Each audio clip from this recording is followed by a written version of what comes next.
name tag. Oh, yes.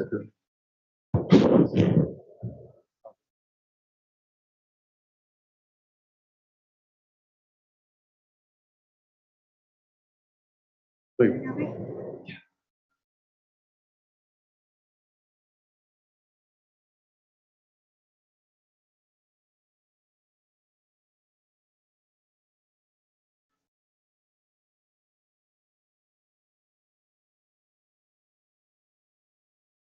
Yeah, that would be great.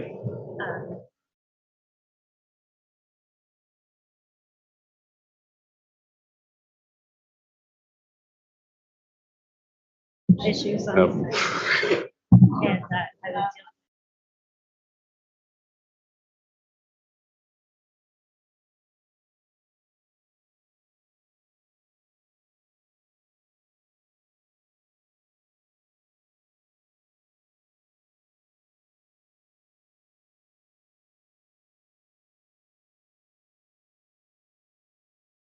Great, we have everybody here.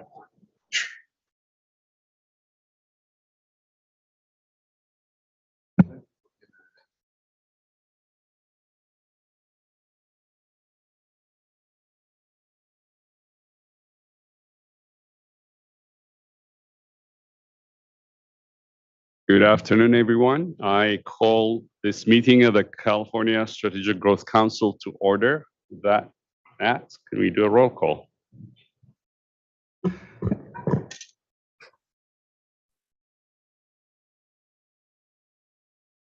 Thank you. Director Acefa, Here. Public Member Frank Cardenas, Here. Secretary Lourdes Castro Ramirez, here. Secretary Omashakin, Present. Vice Chancellor Luana Putney, Here. Deputy Secretary Nowaki Schwartz, Here. Deputy Director Rohan Radhakrishna, Present. Public Member Nicole Capretz, Here.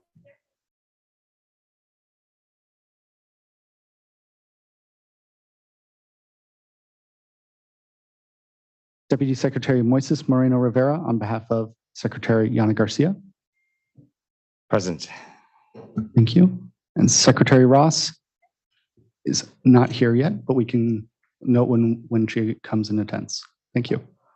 Great. Well, I first want to start by sort of recognizing this week the governor and the legislature's passed budget, difficult budget, but what is really incredible is how even in a time of budgetary challenges, I think the state leadership has really come together to really focus on and even still double down on a lot of the issues that this council deals with, from equity to climate to workforce development to housing. So great kudos to the governor and the legislatures to come together to really pass, again, another historic budget, building on the last couple of cycles. So with that, I will ask Matt if you could share today's public comment procedures. Thank you, Chair, and thank you to everyone joining us today, whether in person, online, or by phone, through the Zoom webinar platform, or where the meeting is being live streamed on SGC's YouTube channel or on Cal EPA's live webcast. I'm here to provide some information to help guide all of us through the process for this hybrid meeting, which we have designed with the intention of maximizing access by members of the public. For those joining the webinar online via Zoom or by phone, please note that your microphone is automatically muted when you join. In order to minimize the risk of background noise, you will not be able to unmute your phone yourself. For those joining online via Zoom, please note that the webinar platform does not enable a video for attendees, so we will not be able to see you.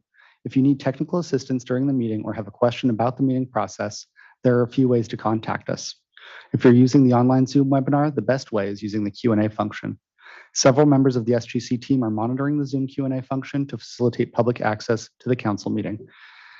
They may remove disruptive or threatening content.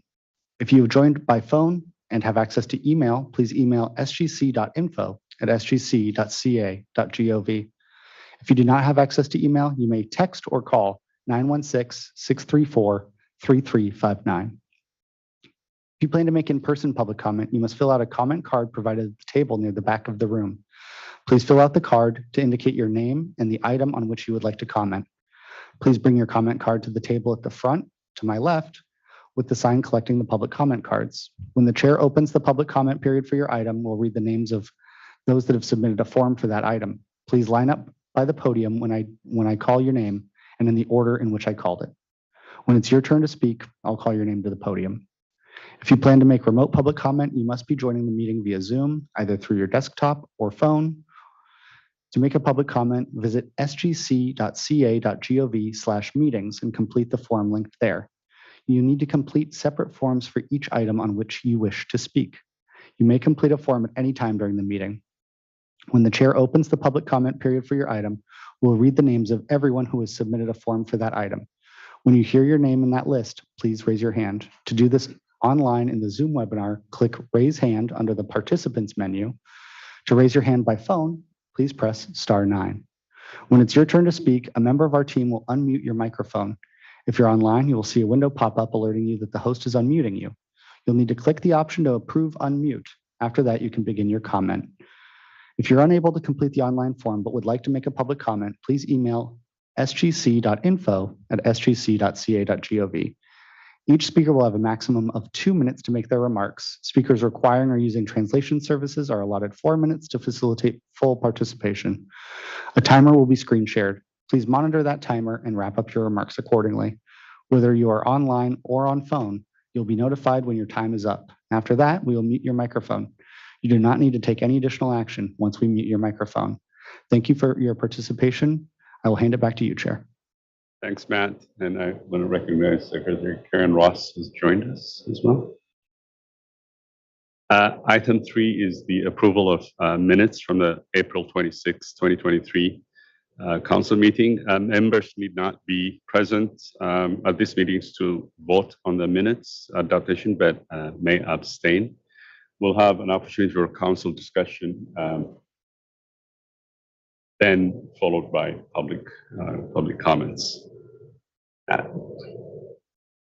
There are no public comments on this item. No. Great. Any discussion from council members? Done. We'll now take votes. Someone to make a motion? I'd like to move that we accept the minutes. I'll second. Great. Thank you. We'll move to a roll call vote. Director Acefa, Yes. Secretary Ross, Yes. Public Member Cardenas, Yes. Secretary Castro Ramirez, Yes. Deputy Secretary Moreno Rivera, Yes. Secretary Amashakan, Yes.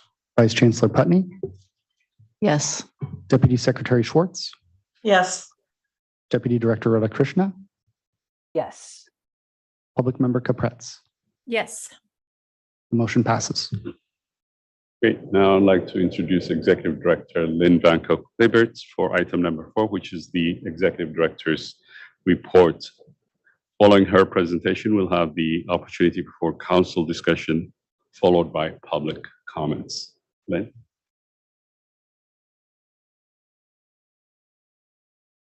Thank you, Chair Acefa, and good afternoon, council members and members of the public, those who are here today and also calling in.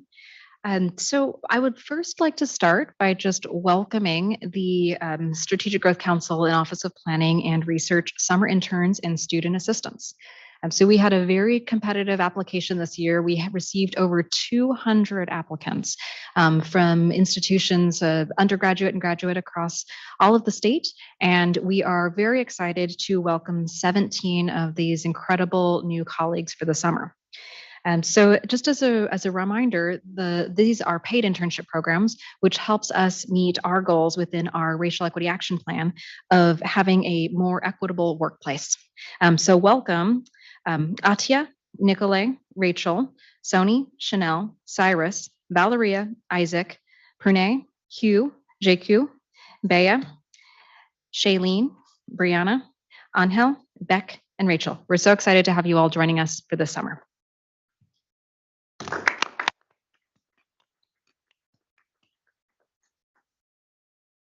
So next, I'd like to provide the council with an update on the climate change research participatory model.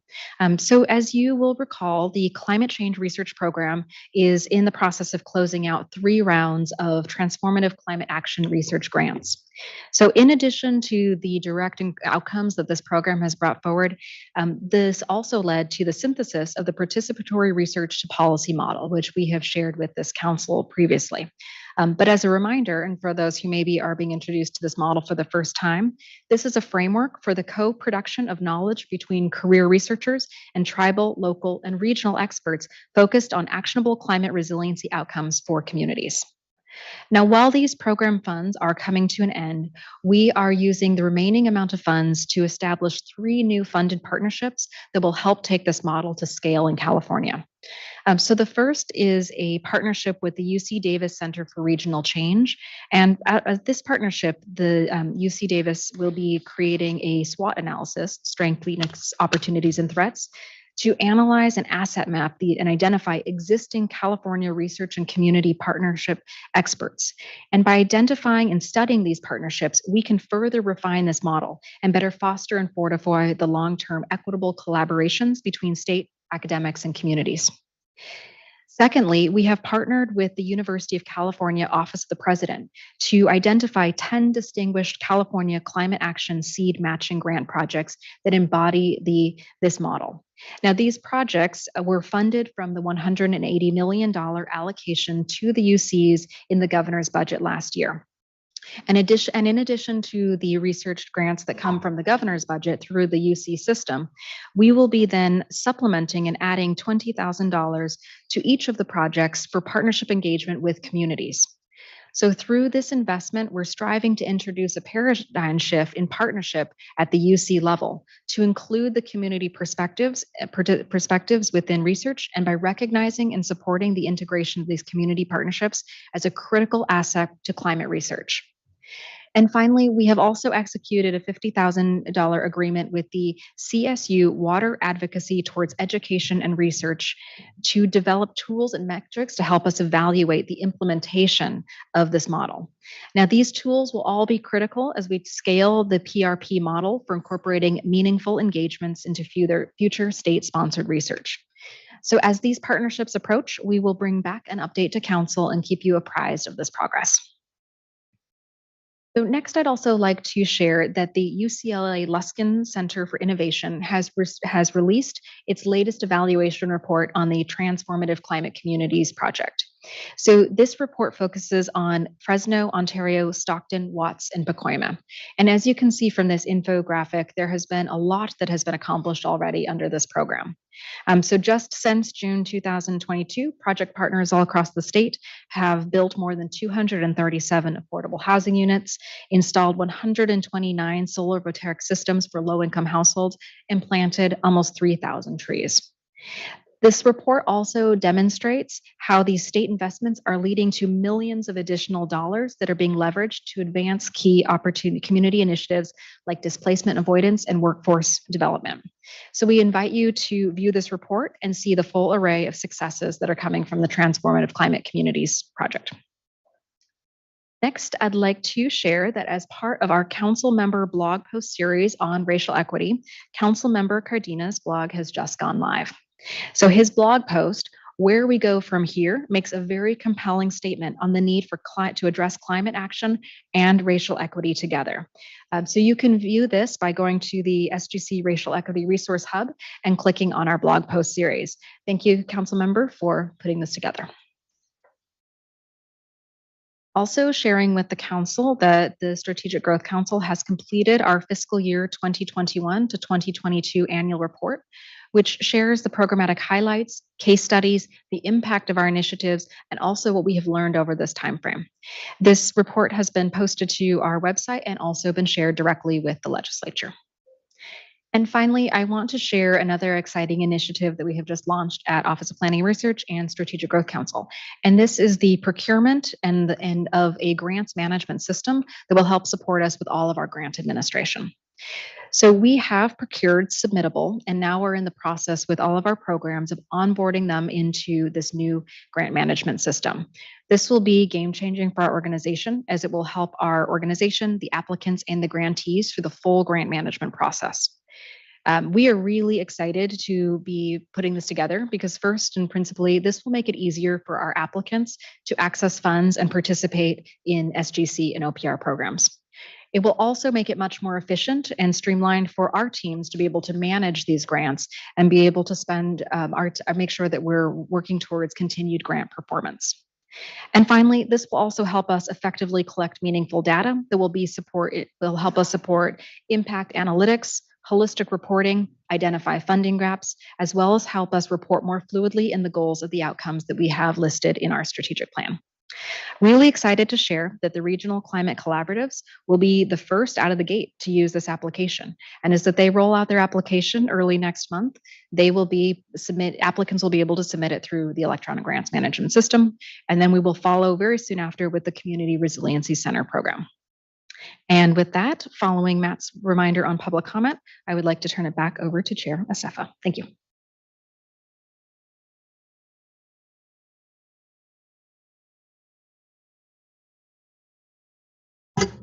Thank you. We have no public comment on this item at this time. Great. So we'll move to council discussion on the executive director's presentation. Secretary Castro Ramirez. Thank you. Thank you, Chairman. First, Lynn, to you and the team, just kudos on so much good momentum and progress in a number of areas. I'm really also excited to see the report from the UCLA Luskin on the 3 projects funded in Watts, Fresno, in Ontario. And really interested, maybe as a follow-up, Lynn, to learn more from your team as to lessons learned from these 3 communities that may be that we should be thinking about scaling or including in future funding opportunities. And then connected to that, of course, the housing piece, right? The accounting for the number of units that are being created. Great to see that number there. I think it's also important to put some context in terms of what that number represents, right? And oftentimes we focus on the cost of creating that unit and the actual unit, the bricks and mortar, but we don't place much emphasis on the covenant that is attached to that unit that allows for the affordability to be in place over 55 years, or at least at a minimum 55 years. And I'm just wondering, in terms of the Luskin report, which I have not read yet, if the report explains, right, the benefit of affordable housing, creating affordable housing units, and the long-lasting impact that has in terms of the footprint that these projects are focused on. And yeah, so if you can maybe speak to that, that would be helpful. Great. Thank you, Secretary. It's such an important reminder that is one of the intrinsic benefits of these dollars. So I would have to go back and look specifically at the report to see if it is that clear in talking about the covenants. But what it does do is it talks about affordable housing as it relates to the impact that creates for a community, the individual, and the family in a more holistic fashion. And especially because the TCC dollars are then tied not just to the unit, but then to the investments that are in that 5-mile radius. We do talk about what that does in terms of like community development and impact for the individual. But I will double check that and then get back to you on that. And if it doesn't, then that's something that we'll take on as a team and make sure that it gets included in the way that we talk about creation of affordable units. Yeah, I really would appreciate it. The reason I bring this up is, one, because I think it is important to lift up the investment, the long-term investment. And then secondly, of course, we have, through the council, created a housing climate transit committee, right? And these projects, again, are a demonstration of this place-based strategy and the multiple benefits that it brings to a community. And so it's good to have data to validate and support the strategy that is underway at the state level. And just overall, kudos to your team. Sounds like we're continuing to make progress, momentum, forward on a number of fronts. Great. Anyone else? Mr. Chair, if I might, let me suggest that anyone take a look at the actual UCLA report. It's not a casual read. It's 100 pages, but there are a few pages that are particularly informative and enlightening about the TCC program, starting at around page 18. But there's no question that UCLA really dug into the program and the way that it's operating, and the analysis of UCLA really bodes well for the future of the program and for any entity that would have the courage and the wisdom to pursue this type of development through an equity lens. It's an amazing program, and frankly, UCLA did a really good job, I think, of interrogating it. So I encourage everybody to take a look at it.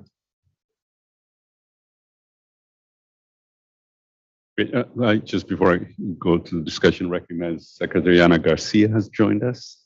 Welcome, Yana. I'll go ahead again. Kudos, really. The team is doing incredible work in so many fronts. What I'm excited about is the grant management system. I didn't think I would be excited about something like that. I'll tell you why. Because so many times we've heard internally state agencies talk about, all the different grant systems that we have, and picking a way to connect the dots to actually leverage the grants, really how they're managed. But more importantly, I think eventually this would be an incredible opportunity for the communities that we serve, where they almost have a one-stop shop. We talk about that often, but I think my excitement is in part because it could lead us to there, where it makes it really easier for external applicants to go to a single place in this case. And I think setting I'm really excited about that and look forward to more of that within, not only within OPR systems, but eventually a good resource for our state partners and agencies. Kudos to the team. And I'm also excited, obviously, about 7 paid interns. I think that's fantastic. We didn't used to pay interns before. And again, we started it as a pilot, and it was not initiated by leadership. It was actually initiated by the interns themselves. And they really developed an incredible proposal a year and a half ago, and finally we made that reality. So it's an important part of our work, and not only it's responsible to actually part knowledge, but they're also our future employees. So great work in that.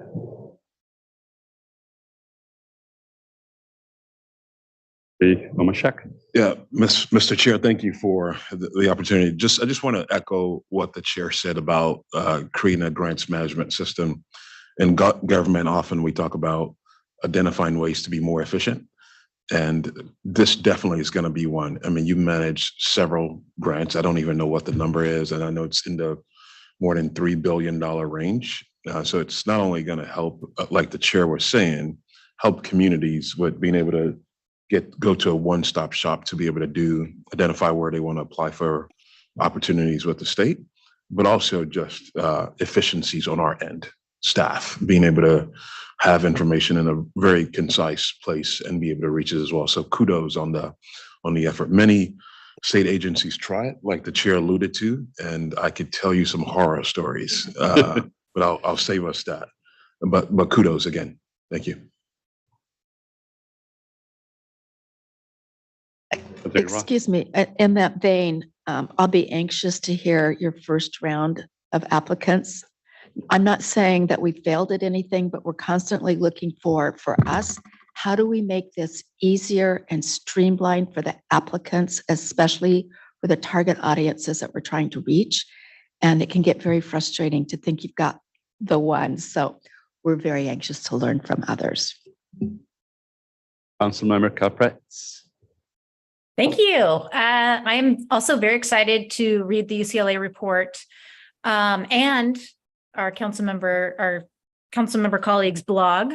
So looking forward to that.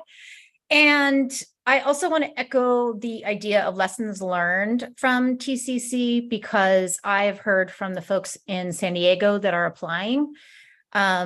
A local community-based organization was the lead applicant, and it became an overwhelming experience, and they did not have the internal capacity to manage it.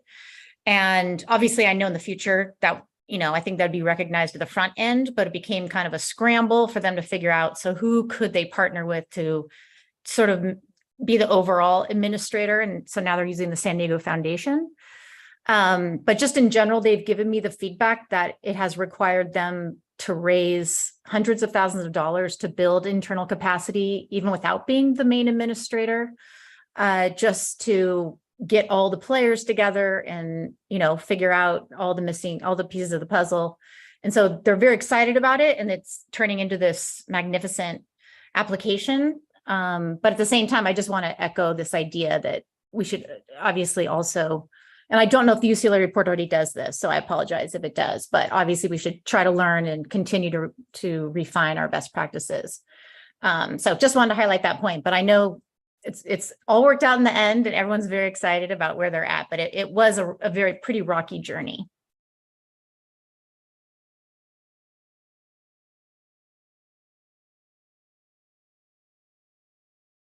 Great.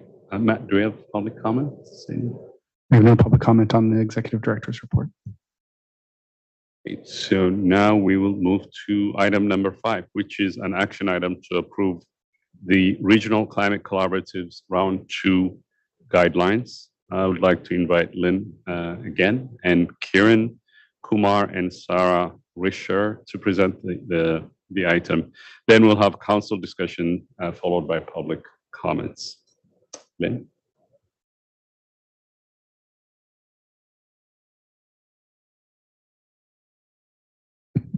Thank you, Chair and members of the council. Can we get the next slide? So before we jumped into the actual kind of specificity around these round 2 guidelines and really how we've incorporated changes as a result of kind of deep engagement and feedback, both from our first round of grantees, applicants, and then through public engagement processes, I wanted to just offer up a few thoughts on kind of contextualizing this program within the broader SGC and council context. And so I'll start by kind of sharing that this program really comes as more or less a response in a way to the council's leadership on this idea of community readiness and capacity building. We're going to talk about it in the next item as well with the strategic plan, but our strategic plan really positions SGC as this ongoing coordinator and funder of these really critical resources around community readiness. I think recognizing the amount of opportunity, also need, and funding that's on the table, that we want to make sure that especially historically under-resourced communities have the ability to access. And just very quickly, we talk a lot about capacity building and technical assistance, and I think we sometimes miss what that really means. And I think for us, the Regional Climate Collaboratives program is some of the earliest investment that the state is making in these historically disadvantaged or under-resourced communities that have been sometimes stripped of capacity to be able to put in place the building blocks of collaboration, consensus building, community building that helps folks identify a shared path forward around both climate change as well as environmental justice and climate equity. And so for us, this program is an incredibly important way that we are responding both to this council's leadership around the importance of capacity building, as well as recognizing the context in which we are in with incredible amounts of federal funding coming down the pike, as well as this administration's commitment to readiness and competitiveness for those dollars. And so I wanted to just kind of share a little bit about that context within those broader kind of calls for action as it relates to really getting resources to communities to create a more level playing field. But I also wanted to offer some context in terms of how internally we're structuring this program as kind of a capstone within the organization. The organization has created the Community Assistance for Climate Equity team, which manages, including the RCC program, a portfolio of capacity building and initiatives. And a couple that you may have become familiar with over the last couple of years include Partners Advancing Climate Equity, which is an individual community leader training development program, Boost, which is a capacity building program specific for local jurisdictions, and then finally a new tribal capacity building program that we're actually doing public engagement around right now that we'll be bringing back to the council. I offer that all up to say that we're so excited to bring to you the next round of the Regional Climate Collaboratives program, but wanted to again couch that within the broader context and call to action I think that we all have around making sure that California is ready to access and implement transformative funding. So with that, I'll pass it over to my colleague, Sarah Risher.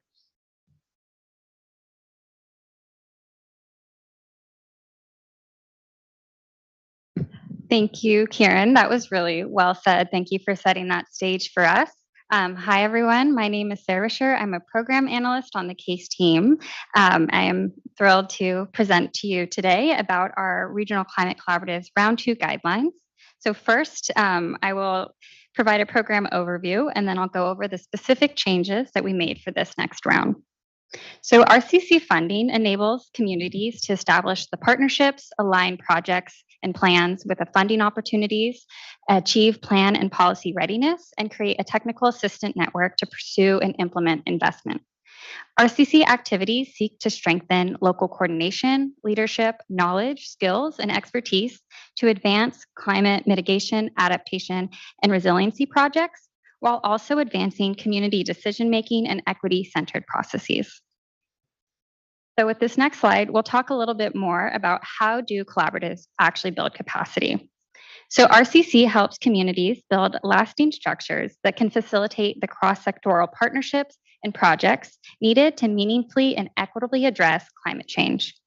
Collaboratives are conducting the upstream and holistic capacity building that is needed before preparing specific project applications or accessing project-specific technical assistance.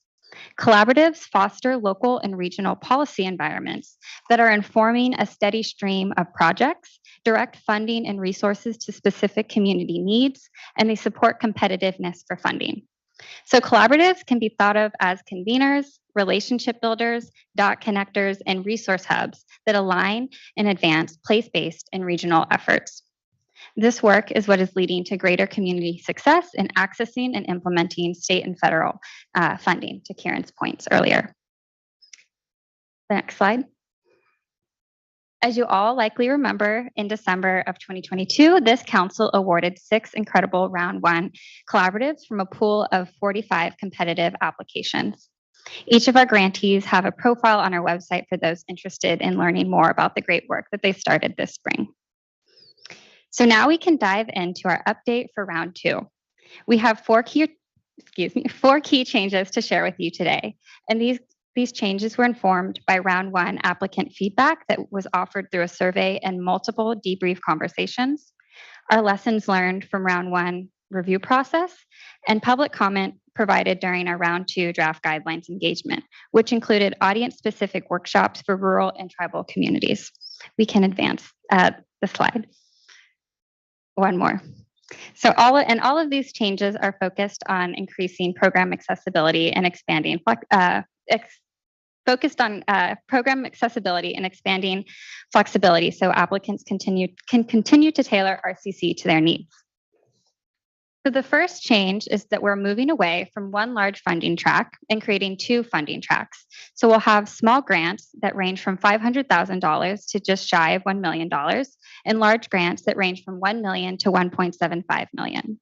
Our intent here is to increase the diversity of collaboratives, scales, and scopes, as well as wanting to ensure equitable and consistent reviews by preventing small and large proposals from being in the same applicant pool. Our second change is establishing a clear process for geographic equity and award decisions.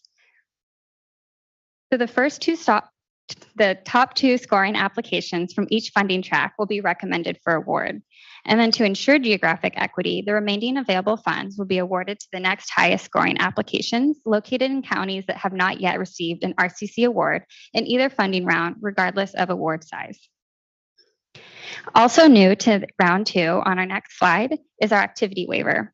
So the RCC program has 13 required activities, and many round 1 applicants share that it can be difficult to incorporate every single one into a work plan for various reasons.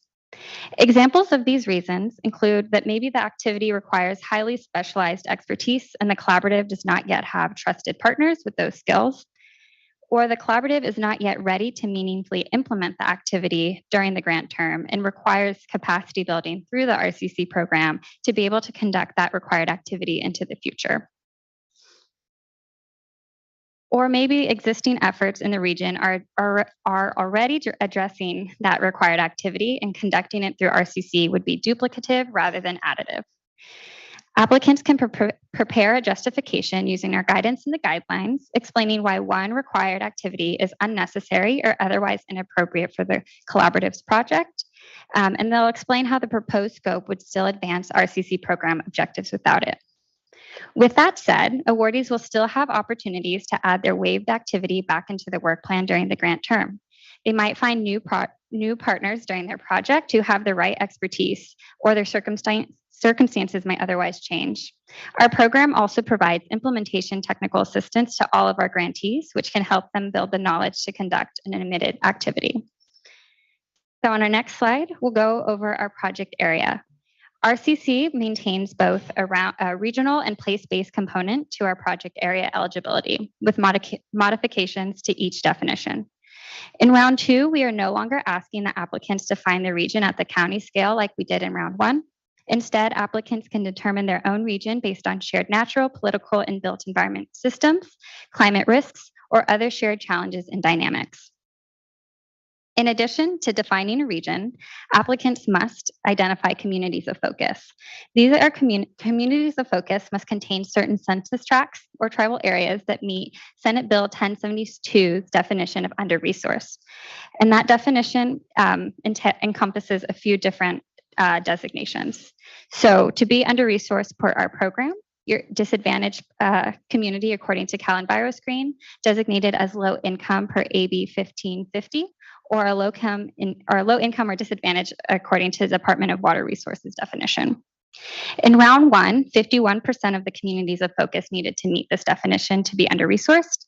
And for round 2, we're expanding this criteria. And we now have 2 ways for applicants to identify their communities of focus. The first is that at least 75% of census tracts or tribal areas within the communities of focus must be under-resourced. This change is a direct response to the Council's recommendation to increase this threshold and align with our collective equity commitments. The second is that at least 75% of the communities of focus must be under-resourced or be tribal lands, as long as 50% of the communities of focus meet our definition of under-resourced. This change is a direct response to public comment from tribes and tribal serving organizations that raised it may be difficult for some tribes to meet the 75% threshold. And this is because not all tribal lands are fully reflected in the state's various disadvantaged communities or low-income communities mapping tool. This change will increase program accessibility to both federally and non-federally recognized tribes. And the last note related to project area is that we are super excited to offer a mapping tool to help applicants identify their communities of focus. This resource will significantly streamline the process for applicants to determine eligibility and produce maps that they'll submit as part of their application. And I just wanted to take one quick moment to recognize CASE team member Marky Price, who's here with us today, and OPR colleague Mark Headland for the great work in making this tool. We really think it'll be a game changer for our round 2 applicants. And on our next slide, the team put incredible effort to streamline, simplify, and clarify program requirements and the application process. And one highlight here is that we managed to reduce the guidelines length by 10 whole pages, something we're super thrilled about. And these refinements will help increase program accessibility, especially for our most under-resourced applicants. With that said, we would like to recommend that the Council approve the Round 2 Regional Climate Collaboratives guidelines. And next, following Matt's reminder on public comment, we would like to turn it over to Chair Sefa. Thank you.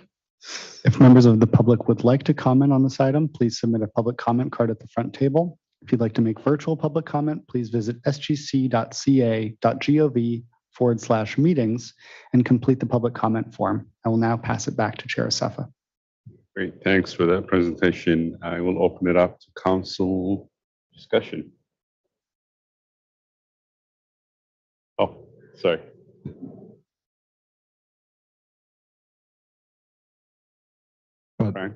Thank you, Mr. Chair.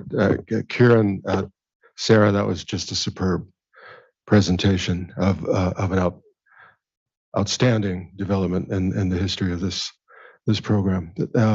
This, similar to TCC, should remind us all of just how special the Strategic Growth Council can be when we empower our employees to listen to and center the lived experiences of communities. It's just amazing that the tiering of applications to give presumably smaller applicants more of a fighting chance, the reconfiguration of some of the guidelines so that tribal communities can also have at least a fair chance.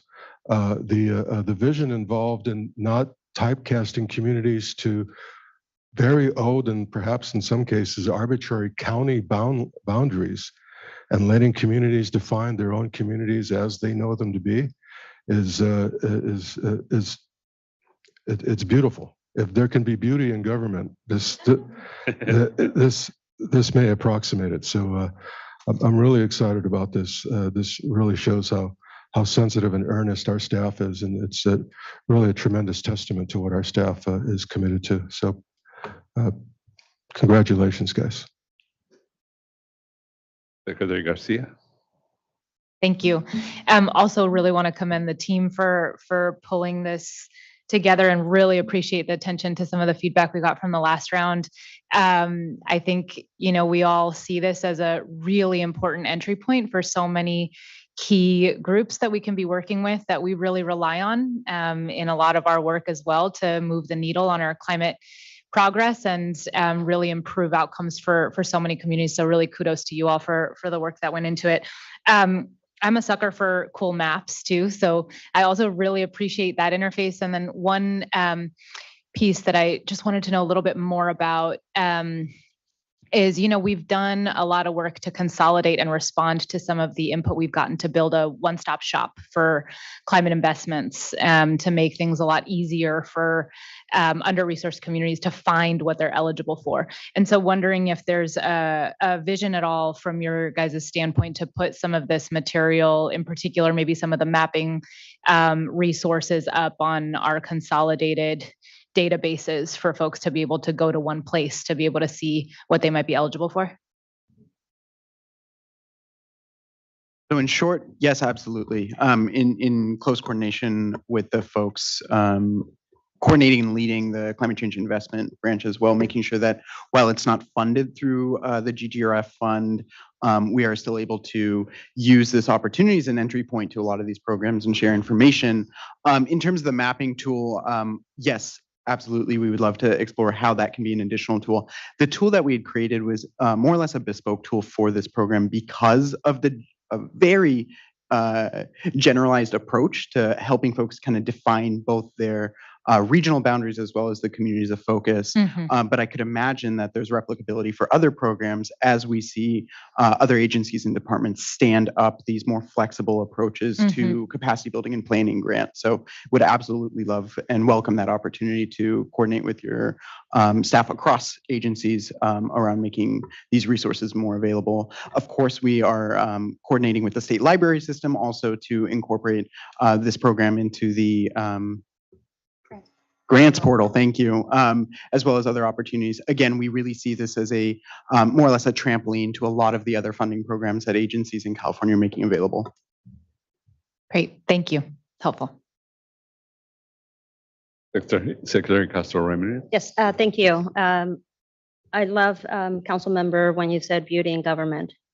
That's great. That's what we strive for in the work that we do. And I would agree with many of the comments that have been already shared by my colleagues on the council regarding the importance of listening to folks in community and taking that input to make modifications to this next round, providing greater flexibility, acknowledging that size matters, particularly for smaller communities that often feel that they're having to compete with larger communities.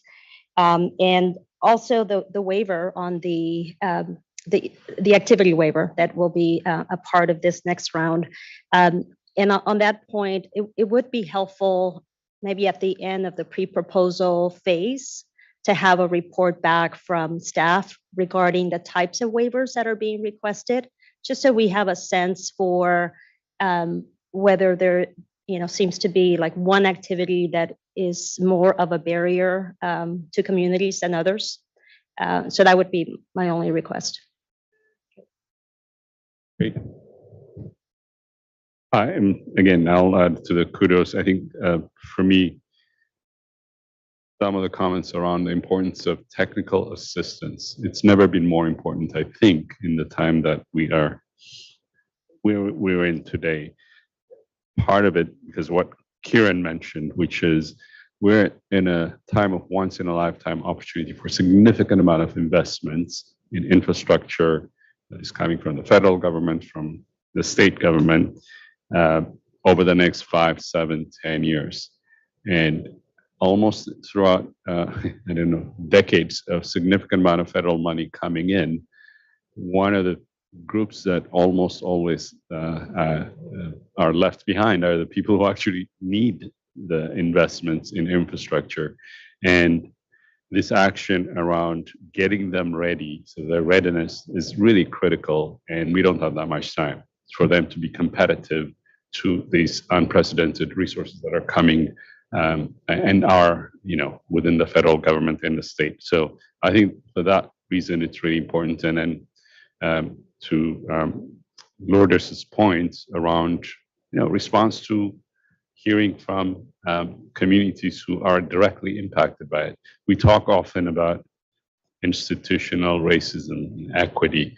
This is the action that is being taken in responding to removing barriers, really looking at it from an equity lens and adjusting the guidelines rather than the rigidity of its initial, well-intended but, negative impact are the kinds of things in action around equity and around access to opportunity. So for that reason, I think granted the amount of the grant is less important to me than the action itself, in that it becomes, again, something that could be scaled up to other areas. But its impact, I think, is huge in terms of making sure that communities are ready to take advantage of grants. So excited about that. Anyone else from council members? Oh, right. Deputy Director Radhakrishna. Thank you so much, Chair. Also on behalf of Health and Human Services Agency, we want to commend SGC and RCC program staff, Kieran and Sarah, great presentation for the innovation and continual improvement around procedural and distributional equity. You're really modeling the way for a lot of state funding programs. And to make all these improvements in round 2 is tremendous. I agree with Public Member Capretz's comment about continuing to incorporate the lessons learned and interim checkpoints like Secretary Castro Ramirez suggested about the waiver. But great work on round 2. Keep innovating and demonstrating what equitable state funding can be at its best. I want to briefly mention a little bit about the distributional equity because I think it's so potent how California is leading the way. The small, the large, the geographic, and in particular, increasing the requirements to under-resourced communities, making up 75% of the service population. Chair Asefa started with, even during some challenging financial times, the administration continues to double down on equity. And this is another example. We've heard of the Federal Justice 40 initiative, and this is California going further with Justice 75, so to speak, and really sets the bar high, which is great. with additional flexibilities for tribal and rural areas. From the health perspective, we're encouraging local health departments to participate as co-applicants to bring their expertise with community engagement from a health equity lens as well. And really want to emphasize and appreciate all the work that staff has done to directly consider and prioritize tribes and their needs. In parallel to that, the tribal capacity building pilot program, which is great. So, to summarize, I think Kieran said it best with capacity building and community readiness. And you're really removing some of the barriers around impact and accessibility for state funding programs. So tremendous work. Thanks. Great feedback. Secretary Garcia. I have one more quick comment, and a little bit of a shameless plug, but I'm just recalling that in the last round, I can't remember the statistic, but you all just rattled it off. We had, was it 1445, and how many did we award? 40, yeah. 6, right. So all to say, we have a really big need. And I would anticipate that we will have the same, appreciate the diversity in the sort of grant awards and that approach, but also wanted to just mention, we have as well through our EJ grants program, grants that I hope will also be complementary, particularly because as we will anticipate obviously having again a large amount of grantees, many of whom we will not be able to award. And so just want to put out there to keep in mind, and hopefully, I see our Deputy Secretary for Environmental Justice here as well, who can be in touch with your guys' staff on timing and potentially be able to supplement, if you will, some of the grants and maybe meet that need and advertise jointly some of those opportunities as well. If I might respond to that, actually, we thank you for that comment. We took that to heart after what was an exciting but also tough awards council meeting. And we saw the great amount of need and demand, and we're anticipating again a high demand program this year. We, in addition to the profiles that Sarah shared that are on our website of our funded grantees, we also developed profiles of folks who we weren't able to fund in round one as a way to promote to other funders in the state, both state agencies and departments, as well as philanthropic funders, the opportunity to invest in these collaboratives who are coming to the table and saying, we are ready for capacity investment. Then the other thing that we've committed to doing is, as much as possible, connecting folks who come into this program with other funding opportunities at the statewide level. And so we're already anticipating this great opportunity to connect folks to the EJ Action grants, as well as a number of the new grant opportunities being made in the resilience space at OPR. Wonderful. Thank you.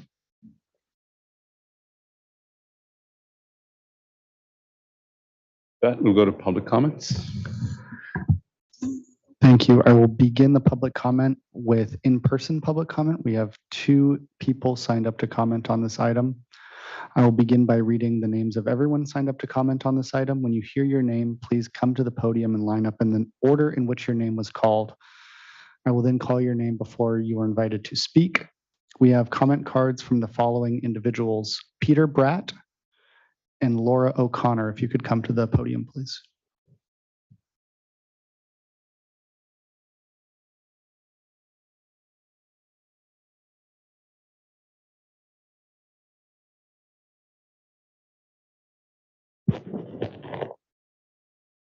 You'll have 2 minutes, and your public comment may begin. Thank you. Great.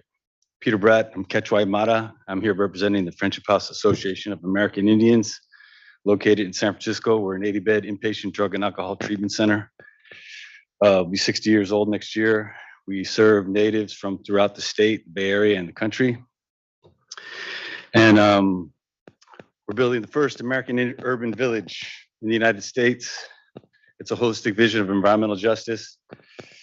We are partnering with the city, Mayor Breed, every city department. We are shovel ready, our projects. We have housing. We have an urban indigenous farm ready to go. We have medical, dental, behavioral health services, treatment, detox. We're being particularly impacted right now by the fentanyl crisis, the homeless crisis in the Mission District where we're located. We just presented our vision. We were invited to present at the White House in April when the president signed the new environmental justice bill that is now part of every federal agency's priority. And what I'm here today to address is we applied for the SGC's first round. We got through the application. We're ready to go. We didn't qualify. Why? Because we live in a concentrated area where you have Google tech workers who live right next door to cash workers. I think we came in at 71%. And what's really disheartening about that is that when you think about how remarkably intentional colonizers, invaders, the state was, and how it went about destroying indigenous communities, we came back, we organized with other nonprofits, other Native nonprofits. We worked on coalition partnership building with the city for over 3 years to intentionally put our communities back together, but then we didn't qualify.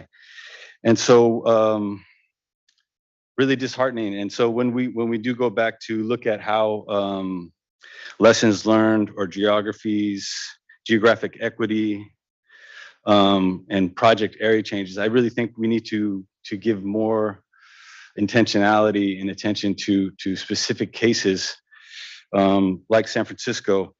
Thank you. Your 2 minutes are up. May we have your final thoughts? One quick thing. An example.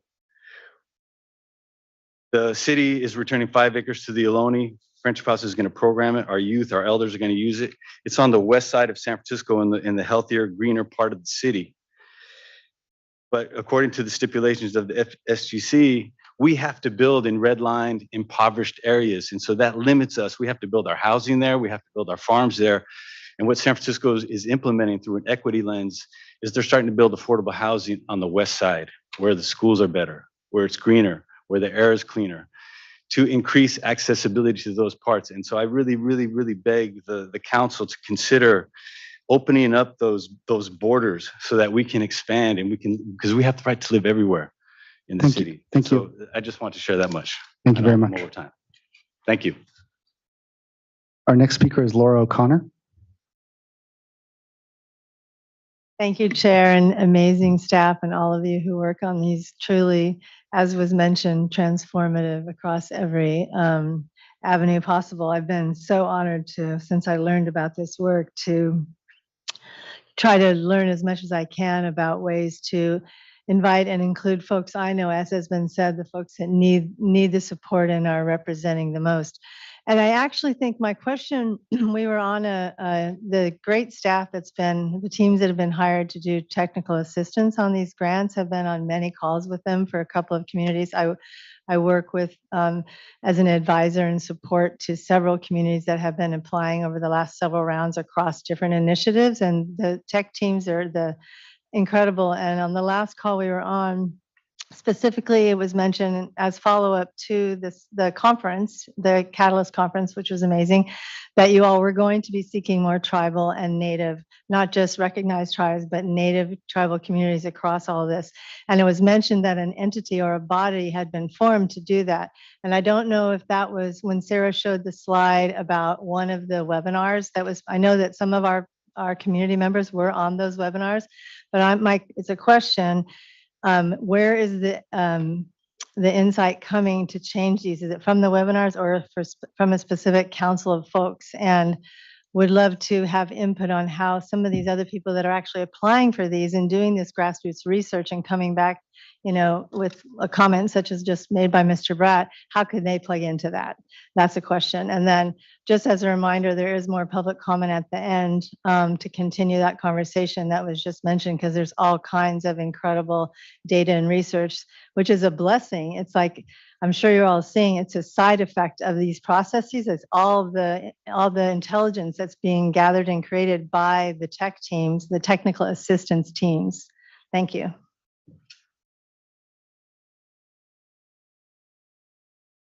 That concludes public comment on this item. Ben, did you want to? If I may, Chair, just quickly answer the question. So we have a number of ways for public participation and feedback into the guidelines process. And I think first we do webinars and workshops as we're going through the guidelines development, but then also as part of the council conversations, we've been really working to bring conversations and discussions really early into the grant process. So we always welcome public comment at the time when we're bringing policy conversations to the council very early on in the process. I think that's an excellent time for council members to hear directly from participants and potential applicants who really have information to share very, very early on in the guideline development. As it relates to the work that's happening post-Catalyst conference, it's a slightly different process, but we will be doing a couple roundtables, one in Oakland and then one in Inland Empire over the summer, where we'll continue the conversations, not necessarily on the specifics of each program, but on broader questions around access to state programming and thinking about how to set up catalytic opportunities for community members, tribal members to participate in state programming. Great. Thanks. Thanks, Lynn. From Schwartz on my screen. Noaki, do you have your hand up? No, I don't think I do. I see a hand on your screen. Oh, now it moved. It's Julian. So now we'll go through votes. So is there a motion and a second to approve the Regional Climate Collaborative Round 2 guidelines? Motion to approve. Second. Secretary Ross. Thank you. Director Acefa? Yes. Secretary Ross? Yes. Public Member Cardenas? Yes. Secretary Castro Ramirez? Yes. Secretary Garcia? Yes. Secretary Almashakin? Yes. Vice Chancellor Putney? Yes. Deputy Secretary Schwartz? Yes. Deputy Director Radhakrishna? Yes. Public Member Capretz? Yes. The motion passes unanimously. Great. Item 6 is an action item as well to approve SGC's fiscal years 2024-2027 strategic plan. I would like to invite Lynn and Deputy Director Amar, Sid, and Kiran Kumar to present on the strategic plan. Thank you, Chair. Well, it is with immense pride and excitement that we, on behalf of the whole team, are bringing this strategic plan to the Council for adoption. This has been a joy and a labor of love to put together, but I'm very hopeful that it communicates how SGC will continue to ideate, incubate, and scale solutions that advance climate, racial equity, implement infrastructure projects, and build capacity and resilience in California communities. So just as a baseline, this strategic plan encompasses SGC's really exciting statutory requirements, but also it builds in the interagency council priorities that guide our programming, policies, relationships, and operational strategies, all working together to achieve SGC's goals of achieving healthy, resilient California communities. This year, I hope everybody has seen we have spent a lot of time in council discussions at the dais, working to really understand your priorities, your strategies, where you would like our group to focus. We have also been on a number of site visits, making sure that we're visiting grant applicants, that we're visiting communities, that we're working together in the spaces where our programs are making an impact. We've convened conversations, and we have collaborated with you in many of your interagency spaces. And through this process, we have then worked to translate these priorities and strategies into this document. And so I hope as we go over this today, and you have time to read through this as well, that you see your voice, your direction, and your priorities clearly written into this plan. So I just want to take a moment and provide a quick overview of how this plan was developed and where some of the key inputs have come from. So I think first, it's really important just to start with Governor Newsom's Executive Order N16/2022, which requires strategic plans developed by state agencies and departments to advance equity more effectively and to respond to identified disparities. So this equity order, or this equity order, executive equity order, is a cornerstone of the approach that we took in this process and also in the final product that we're bringing to you today. Also, our teams, as we talked about just in this last program guidelines discussion, we conduct intense stakeholder engagement and conversations and dialogue with participants through our program guidelines. We also went through as a team a robust process for our 2023 to 2025 Racial Equity Action Plan, of which a lot of the ideas, the thought process, and the inputs have come.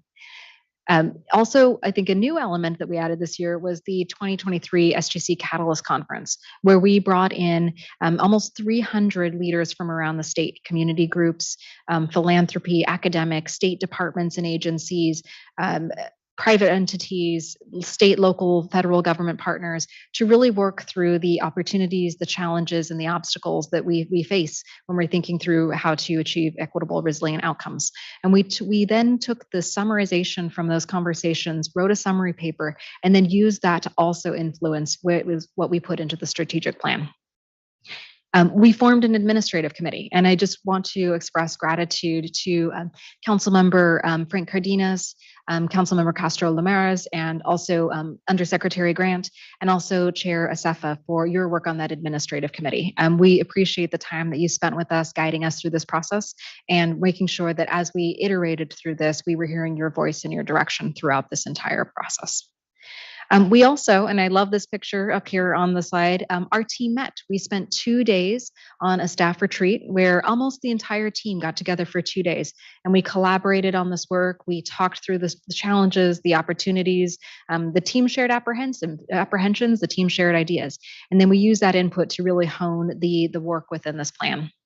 And then finally, I really am so appreciative of the work from the key staff.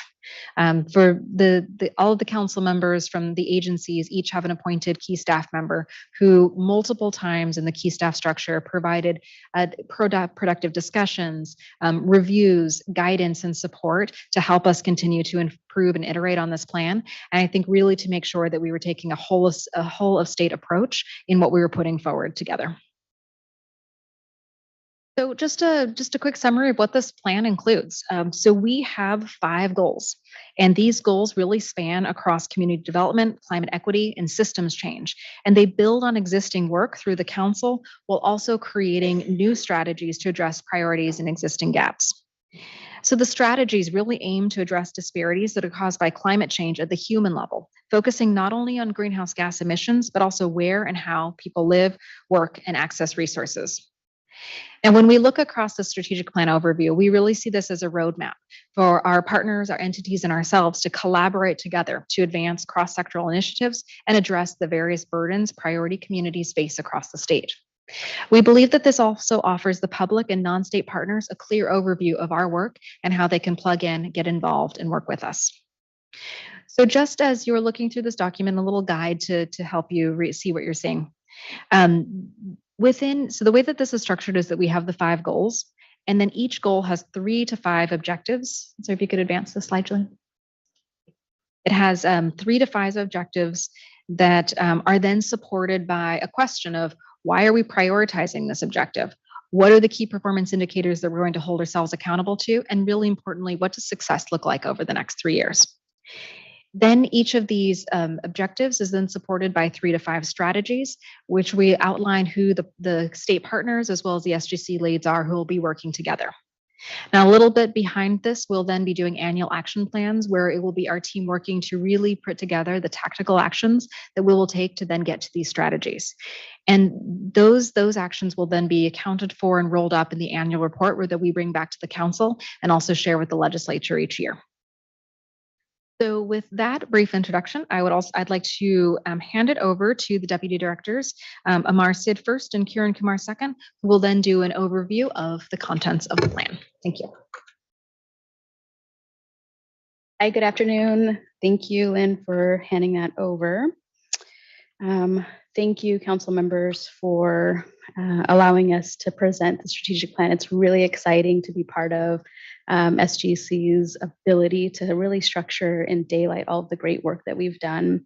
So as Lynn mentioned, I'm going to kick it off with goal number 1. You all can follow along in our pages that have a little bit more information on those in-depth strategies, and then I'll be handing it over to Kiran that'll talk through the subsequent goals. So let's go into goal number 1. Our first goal grounds us in our mission and what we have been doing and what we are going to do to deliver all of our strategic investments. Goal number one, accelerate sustainable development through community investments, conservation, and planning. We have 5 different objectives here. Really thinking about how we holistically invest. We have that investment in catalytic infrastructure projects through community-led planning and implementation, funding community-driven and place-based natural and agricultural lands that for projects that increase resiliency. We have maximizing our efficacy in our grant programs with a focus on innovation and partnership. We have increased investments in tribal and priority communities that would really lead to a more healthy and thriving communities as a whole. And then identifying investment gaps and implementation solutions that we can find and address partnerships that lead to, again, our ability to have a persistent challenge, making changes within our communities. Okay, and so why are we prioritizing all of these objectives within this goal?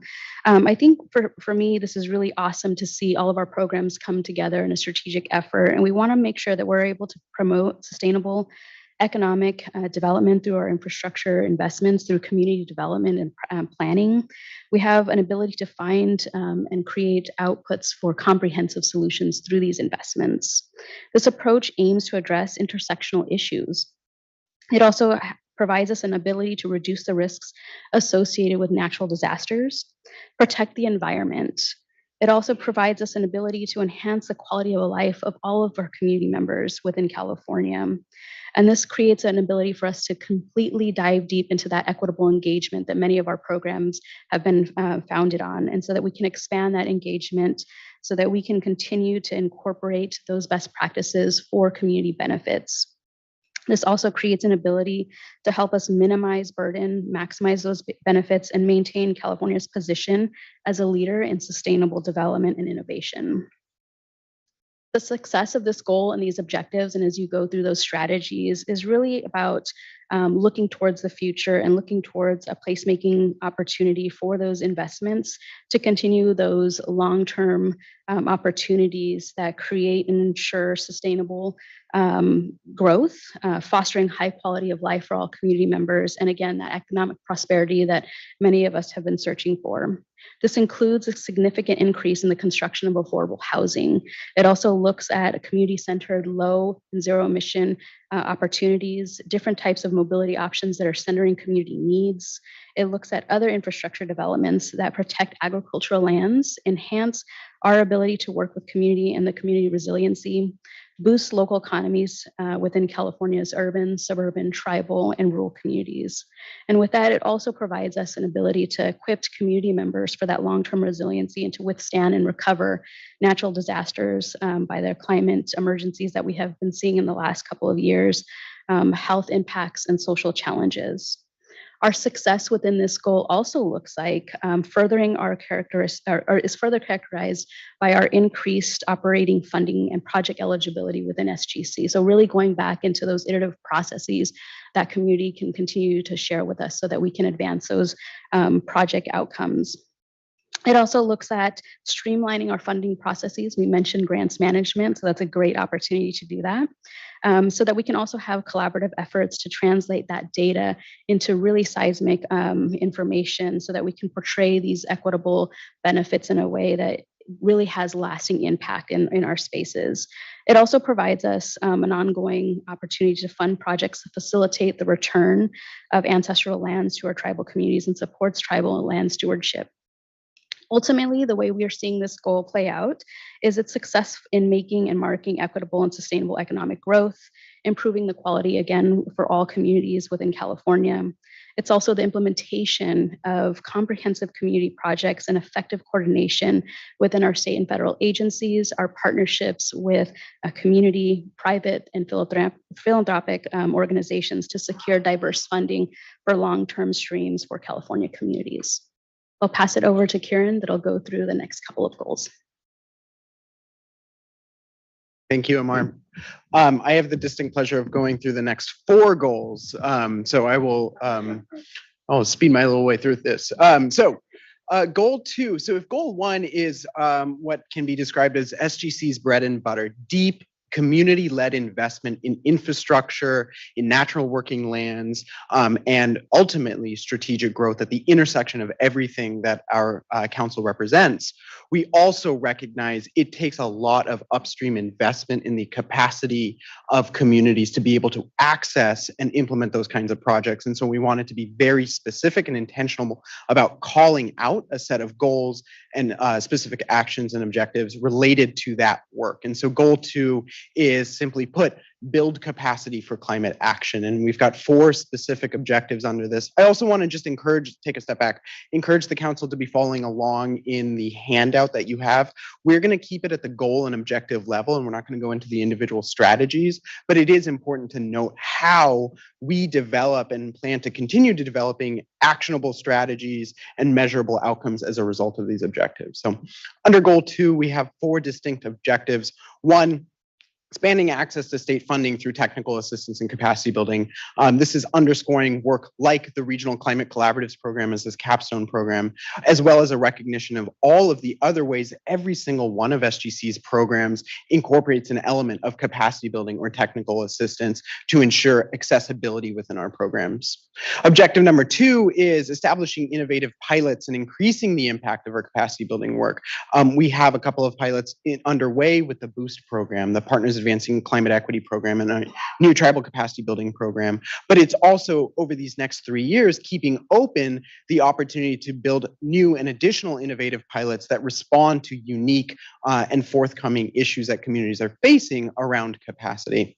3rd is connecting communities. Chair Sefa, you've talked a lot about a once-in-a-lifetime opportunity with federal funding. We are developing a new initiative called Connecting Communities with a specific focus on connecting folks that we are already working with in California to those funding opportunities at the federal level. And to Deputy Director Radhakrishna's point earlier, this is a major way in which California is making sure that we achieve Justice 40 or potentially surpass that. And then finally, a critical component to all of this work, both the connection to capacity building as well as the sustainability of this work, is our partnerships with the philanthropic sector. And so a number of specific strategies around building and deepening our relationships at the state level with philanthropy, of course, in coordination with the governor's office, as well as connecting our community partners to philanthropic opportunity. All right, so goal 3 and then additionally goal 4 are very interrelated. You can think of this as almost an inside-outside strategy on transformation. So goal 3 is about scaling the impact of our work collectively within communities across California. And then goal 4 is how do we institutionalize, to borrow from Secretary Crowfoot, best practices into standard practices. So goal 3, this idea of ideating, incubating, and scaling transformative approaches to climate equity. 5 key objectives here. 1 is this work of building replicable models and supporting implementation of the council's priorities. This is work that we have really done in earnest and in collaboration over the last 2 years, and continuing that trajectory and momentum moving forward. Next is, this is a critical component, and Lynn had shared a little bit about this in the executive director's report. This idea, 1, that everything we do must be data-driven and rooted in science and research. And then 2, building on programmatic success, this idea that research is power. So much of what we do in California is guided by research. And if we are not bringing community to the table around that research, it's a missed opportunity. And so really leaning into that work this year, what we're calling the research to policy to action pipeline. Objective 3 is going to be around increasing grant policy and planning support to communities writ large. This, if you're reading between the lines, is council priority 2, the leadership that the council has taken on capacity building as a key equity strategy. Objective number 4 is really building on our convening role and our kind of our authority and charge around convening to inform everything that we do, as well as scaling these best practices. This can be thought of things like the Catalyst Conference, our regional listening sessions, and then all of the engagement that our individual programs do. That isn't just transactional, but it is about building relationships with communities. And then finally is, how do we do all of this? It's storytelling. It's telling the story of our impact as well as the needs and opportunities in the communities that we're serving. All right, so then the inside version of that inside-outside strategy, institutionalizing these practices. So one, leveraging SGC's convening role to improve and build government systems in support of all of this work. These are places that we all are already convening, so places like the Health and All Policies Task Force or the Land Equity Task Force, but also making, again, room over the next 3 years to identify additional spaces that make sense for SGC to be a convener around these topics. Objective number 2 is going to be identifying and addressing barriers, so much of what we've talked about today, that communities face in accessing state resources. This can be thought of as the other side of the coin of Council Priority 2. We can invest in TA and capacity building, but if we're not also removing and evaluating the barriers that communities face in accessing state resources, we are missing an opportunity to really make deep investment. And so this is calling out specific strategies around that. Objective number 3 is coordinating across sectors to accelerate strategic growth. Sounds like our mission because it's Council Priority 3, housing, climate, equity. And then so those strategies are going to reflect what is in that action plan.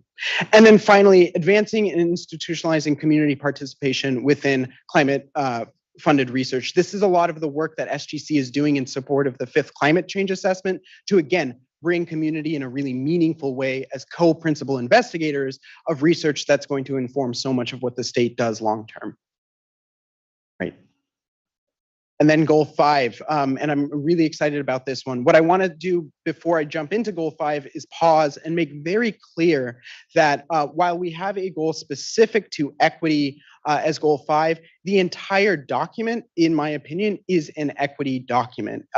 Every single goal, objective, and strategy speaks to the importance of both equity in terms of process and outcome, ensuring resource accessibility to the state's most under-resourced, historically marginalized communities is throughout the document. But we also wanted to be very intentional about calling out the specific places within the next 3 years where we are going to take measurable action that we can be held accountable to around equity. And so the first one, top line here, embed and advance racial equity across everything that we do. This is our work on our racial equity action plan, our work within the Health and All Policies Task Force, spaces like that. Objective number 2, really being intentional about our work and our commitments to both developing and further advancing relationships with tribal nations, tribal serving communities, and indigenous communities across California, both to inform everything we are doing through tribal ecological knowledge and tribal expertise, as well as doing more to make our resources available to tribes in California. And then finally, our final objective is one that is directly responding to the governor's leadership on equity with the executive order N1622 around a charge to incorporate equity into everything that the state is doing. And so here we specifically call out strategies related to incorporating equity across the organization with a focus on disability, aging, gender and sexual orientation, geographic distribution, and then income. And so with that, I will finish my kind of walkthrough of the strategic plan. Thank you, Amar, as well for the walkthrough of goal 1, and I'll turn it back to you, Lynn.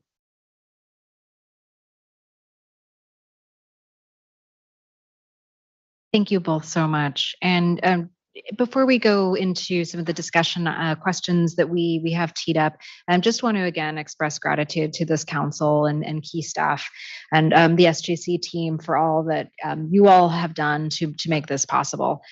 This has been an incredible team effort. I think everybody in this room has touched this plan in some way or another. And I just know that it wouldn't have been done if it hadn't been for the vision, the leadership, and the ideas and the solutions that came from everybody in this room. If we could go to the next slide, please. We have some questions teed up to support the conversation. Which strategies within the strategic plan should SGC prioritize in this upcoming year? And this is really leaning into the idea that as we go through the next step of this process, we will be translating the strategies into actions and then making a really robust action plan each year that's then supported through mandate, budget, workload, et cetera. And so really understanding what are the things that you all want us to start working on first? Because obviously we won't be able to take on everything in the first year. So what would you like us to focus on? Second, how can the council council or your entity support the advancement of the strategies or objectives within the strategic plan? So what are the places that really support that where you see your entity being in really strong alignment and where we should be really explicitly working together? And then finally, knowing that many of your organizations are working through strategic plans now or have produced or are in different stages of strategic implementation, how can we support and align with what you're doing from a strategic initiative? How can we support your work? So with that, thank you again, and would like to turn it back to Chair Acefa. Thank you, Lynn. And it's really exciting actually to get the strategic plan completed. I just want to thank council members and specifically my admin committee members who had very specific and constructive input in the content of the strategic plan, as well as council designees from all of my partners here, and of course SGC staff who engaged over several months in really pulling together this strategic plan.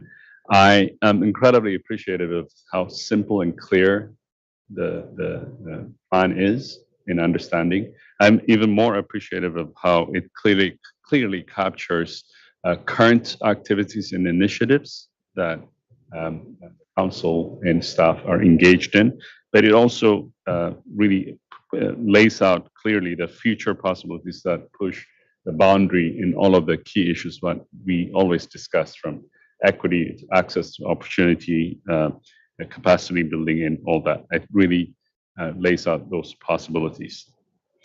In responding to the questions, in your first question, what should be prioritized? This has been, of course, an incredible work, and there were so many considerations, but the ones that made it into the strategic plan and actions, they're all incredibly important.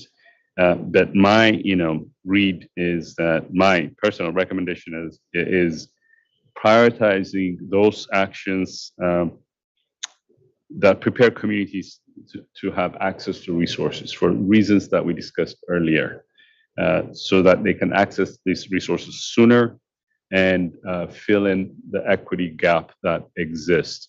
Again, because of where we are and this one-time opportunity for resources, I think those should be prioritized over the next few months. I'll highlight some of them.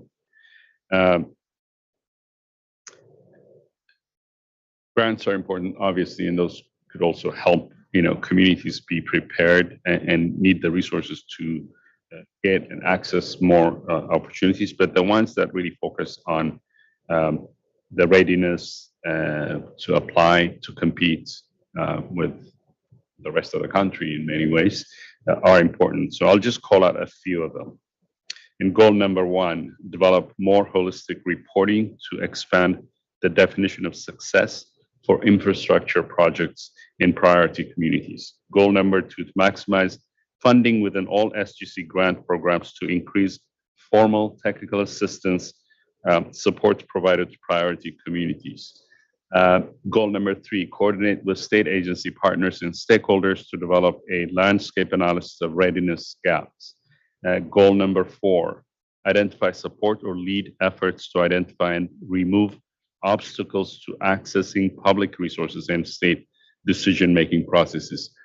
Those stand out for me in terms of really addressing the immediate need to get communities prepared to be competitive and get their piece of the pie from the larger resources that are out there.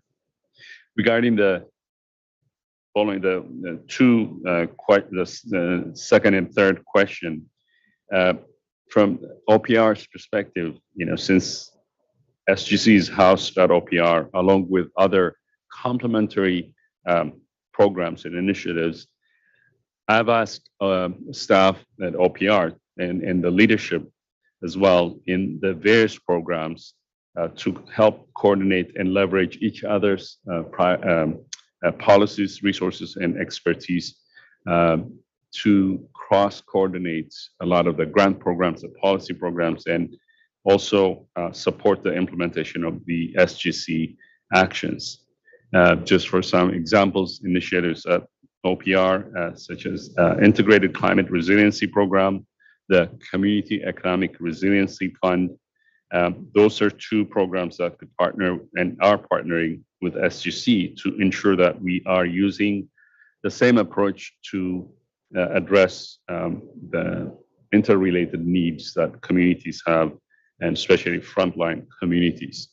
And one of the new offices, which is now a year old at OPR, the Office of Community Partnership and Strategic Communication, they have an incredible already network of trusted messengers statewide with CBOs that could support bringing and that could support making sure that we are reaching out to all communities in California as we roll out these actions through the SGC plan.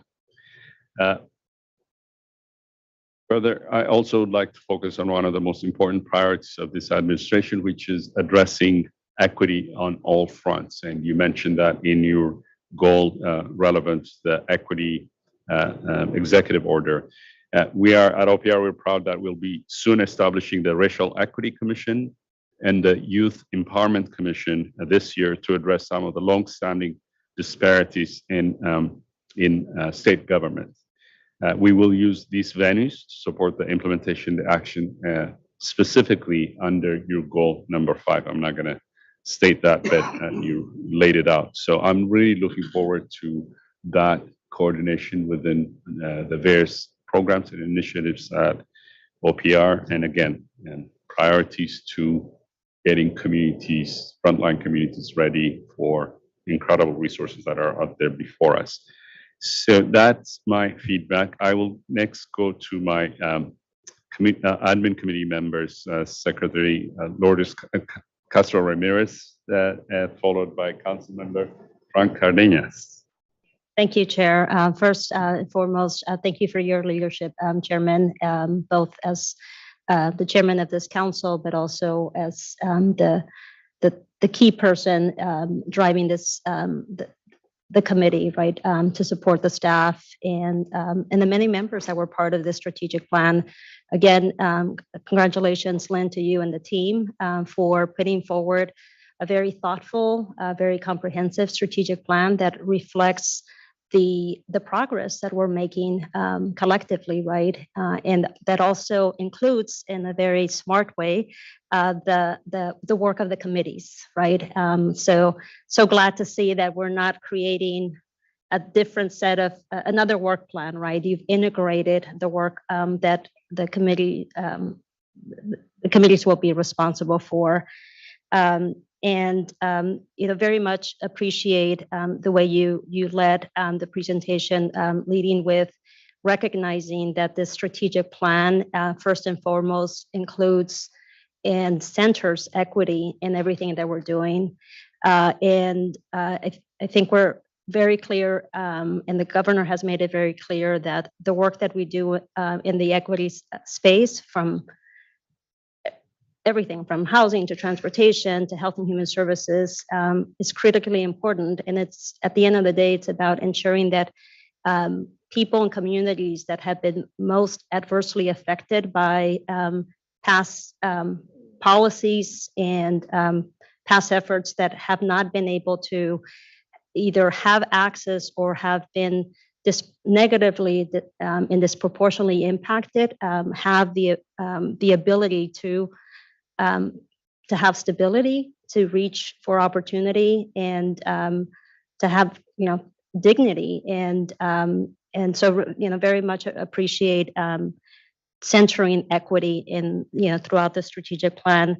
I will say that our agency, the Business Consumer Services and Housing Agency, we just completed also our strategic planning process, and our agency is pretty large, like most agencies across state government, with a lot of moving parts. And became very clear to me that it was important to establish a clear vision and clear mission, and to demonstrate and to show how we connect, even though that sometimes folks may think that consumer protections don't relate to housing, civil rights may not relate to homelessness. I mean, everything is connected, right? And so having a plan with a clear vision, a clear mission, clear set of goals allows for the staff to also move in a unified manner. And so very much appreciate the clarity around your plan, because it's not only important for us on the council, but it's also important for your team and for the many stakeholders that are going to be tracking the work of this council. Of course, very much appreciate the focus on also building in annual performance metrics. How are we measuring our impact? How are we tracking the overall effect, I guess, of the strategies and the priorities that we've established? Critically important. And then just this whole of government, right? The work that we're doing in community requires all of us to work in a coordinated way, so that people in community don't see us as one side saying something versus someone else. Just we're people in community interact with our systems not as separate, although sometimes I think they do feel like they have to jump through hoops to access services. So really striving for thinking about place-based strategies and how we deliver services on the ground, I think is important. Now, to your question about which strategies within the strategic plan that is very comprehensive, that has a lot of detail, where should we start? I think it's important to focus on goal number 1 and goal number 5. Goal number 1 is accelerating sustainable development through community investments, conservation, and planning. And this is a space of infrastructure. This is a space of housing. This is a space of catalytic, right, place-based efforts. And I think to the extent that we're all working in this space across state government, whether it's in the transportation space and the housing space. So I would say to the extent that we can focus on goal 1 and then goal 5, right? If we continue to double down on equity to achieve healthy, thriving, and resilient communities, the other goals, goals 2 and 3 and 4 will follow, because building capacity, we're going to do that in the process. Incubating, supporting ideas, scaling, transformative approaches, I think connects to goal 1 and 2 and 5. And then improving government systems. At the end, I think I'm really interested in, through this process, learning how we at agency and the departments that I have responsibility for can be more effective in the way that we deliver our programs and services. Just at the last point that I would say, just in the housing space, right? Very much appreciate the call out on increasing the production of housing.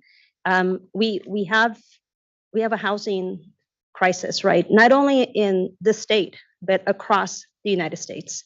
The cost of housing has increased significantly, and this is not just a situation impacting poor communities or people that are struggling, living, paycheck to paycheck, but it's also affecting people at a higher end, who in college students who are coming out and trying to find a place to live where they're not spending more than 50% of their income. So we have to continue to look at ways to increase the production of housing that is affordable, and housing that is located in the right places, right?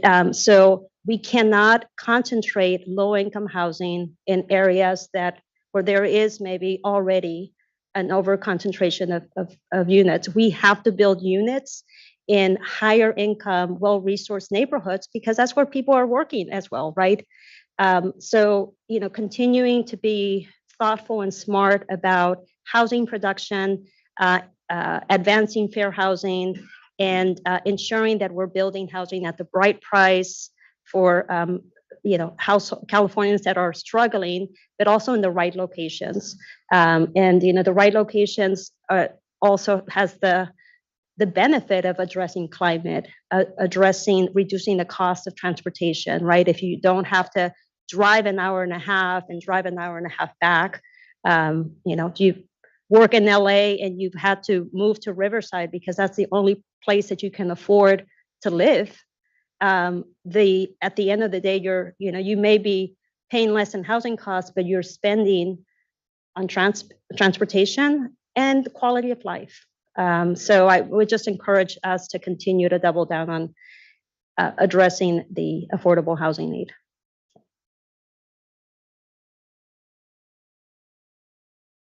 Mr. Chair, thank you. Before I offer my comments, let me just suggest what a brilliant exposition of enlightened housing policy, Madam Secretary. May your vision be felt and seen in housing policies across the state at a minimum. That's just amazing. May it all come to fruition. The Secretary suggested that this strategic plan is clear, integrated, and it makes connections. And I could not agree more. It was just a year ago, Mr. Chair. It was June 2022. It happened to be my first meeting here when the executive director announced that there would be a conference. What we would come to understand it as the Catalyst Conference, and there was such a thing, and it was amazing. At the same meeting, our executive director suggested that there would be a strategic plan. And only 12 months later, here we are, and there is, in fact, a similarly amazing strategic plan. At the time, you had begun, this council had begun marshaling intellectual capacity to produce what ultimately have become the council priorities. And I mention all of these because they are connected. I see in this strategic plan my colleagues' council priorities. I feel in this strategic plan everything that I heard in the Catalyst conference. And as the Secretary suggested, it's an integrated document, not just intrinsically within its four corners, but more importantly, it is integrated with the principles and the law that enables and should continue to guide this organization, all the way down from the enabling legislation, SB 372 from 2008 that created this council, to the mission and the vision of the organization, the operating guidelines, the council priorities, down to what we saw at the Catalyst Conference and in our various programs, all of the alphabet soup that you all have the privilege of working on: AHSC, CRC, TCC, RCC, ABC, everything in between. Here's an example, and this gets to what I think is for me a particularly important goal, which is goal 4, and I'm particularly enamored with objective 4.3, which is to coordinate across sectors to accelerate strategic growth. And I gravitate toward that because that to me underscores Council Priority 3. And to show just how integrated all of this truly is, when you look at Council Priority 3, the resolution adopted by this council unanimously this past December, and you read in this council's enabling legislation codified as 75125 in the Public Resources Code, where it says the council shall do all of the following. Well, it doesn't say thou shalt create a strategic plan, but it does say identify and review activities and funding programs of member state agencies that may be coordinated to improve air and water quality, improve natural resource protection, increase the availability of affordable housing, improve transportation, meet the goals of the California Global Warming Solutions Act of 2006, et cetera, similar exhortations. That's what I mean about the strategic plan and this administration under this chair and this executive director. Everything is now aligned. Everything is integrated. Everything is in place for this amazing staff to continue to do what you all have been doing. So, in 12 short months, to see this level of strategic firepower be put together. Now, having said all of that, of course, the proof is in the pudding. We shall see what becomes of it, as Kieran pointed out. There are measurable objectives, right? But these are measurable objectives that someone from outside doesn't have to impose on anybody after the fact. These are measurable objectives which are already within the document itself. I think it's a momentous moment in the 15 years now history of this council, and I think it portends well for the future work product. Thank you very much. Great comments. So I just want to Anyone? add a little bit because your comments are all very important and very right on point. I want to contribute from an agricultural and rural community perspective because I appreciate, Secretary, your comment. It's not just building affordable housing, it's in the right places. Everyone knows my passion for the great, nutritious, beautiful food that we grow in the state and how important it is that every Californian has access to that food. And Lourdes, thank you so much because you cut through. I agree. If you do number 1 and number 5, everything else will fall from that because that supports it, but then it creates more of it. And technical assistance is one of the champions of that. Is especially important to me because if we are doing technical assistance and capacity building, long after all of these one-time dollars go away, we will have built the human infrastructure that will carry on this kind of work. I've already seen that just with the work that we do on fairgrounds as community resiliency centers. It started with transformational climate communities, bringing everyone in the community together to share that vision and agree on that vision and start to build community moving forward together. We just saw that. It's the first one I've been able to go cut the ribbon for. I'm always someplace else when they do the fun stuff and signing the big check where they tried to add a few $1 million to it, but it was $20 million, which is a lot for a tiny agency like mine in Antelope Valley in the high desert, their fair share of wildfires. They know where they sit, where any big earthquake can really do the damage.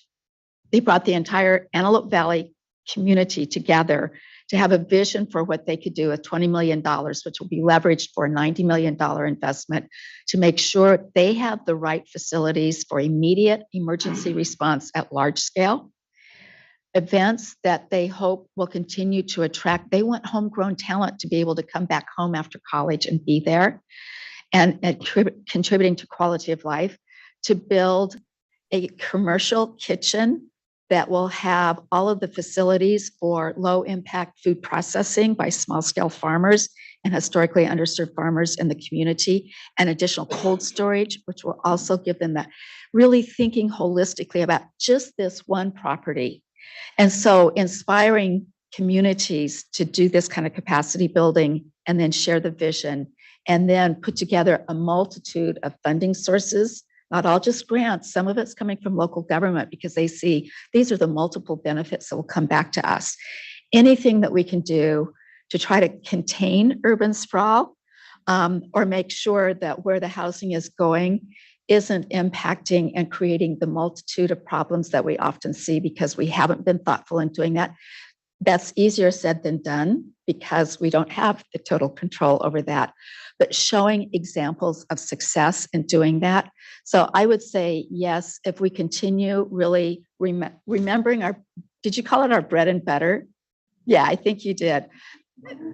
Continuing to focus on that because it would be easy to dive into other things and remembering that equity is why we are doing this.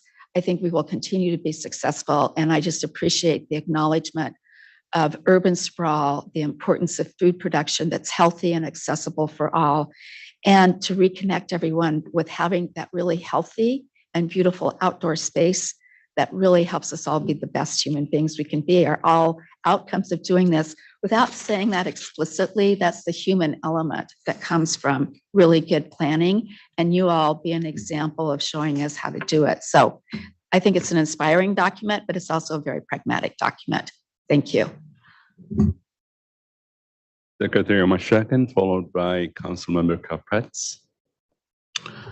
Thank you, Mr. Chair. I also want to echo the comments made by my colleague, Secretary Ross, Secretary Castro Ramirez, and about sort of the very actionable nature of this plan, and the fact that it's come at such a historic time and moment where we finally have all the policy, all the funding that we've been barking about for years and saying, we need, and now we have it.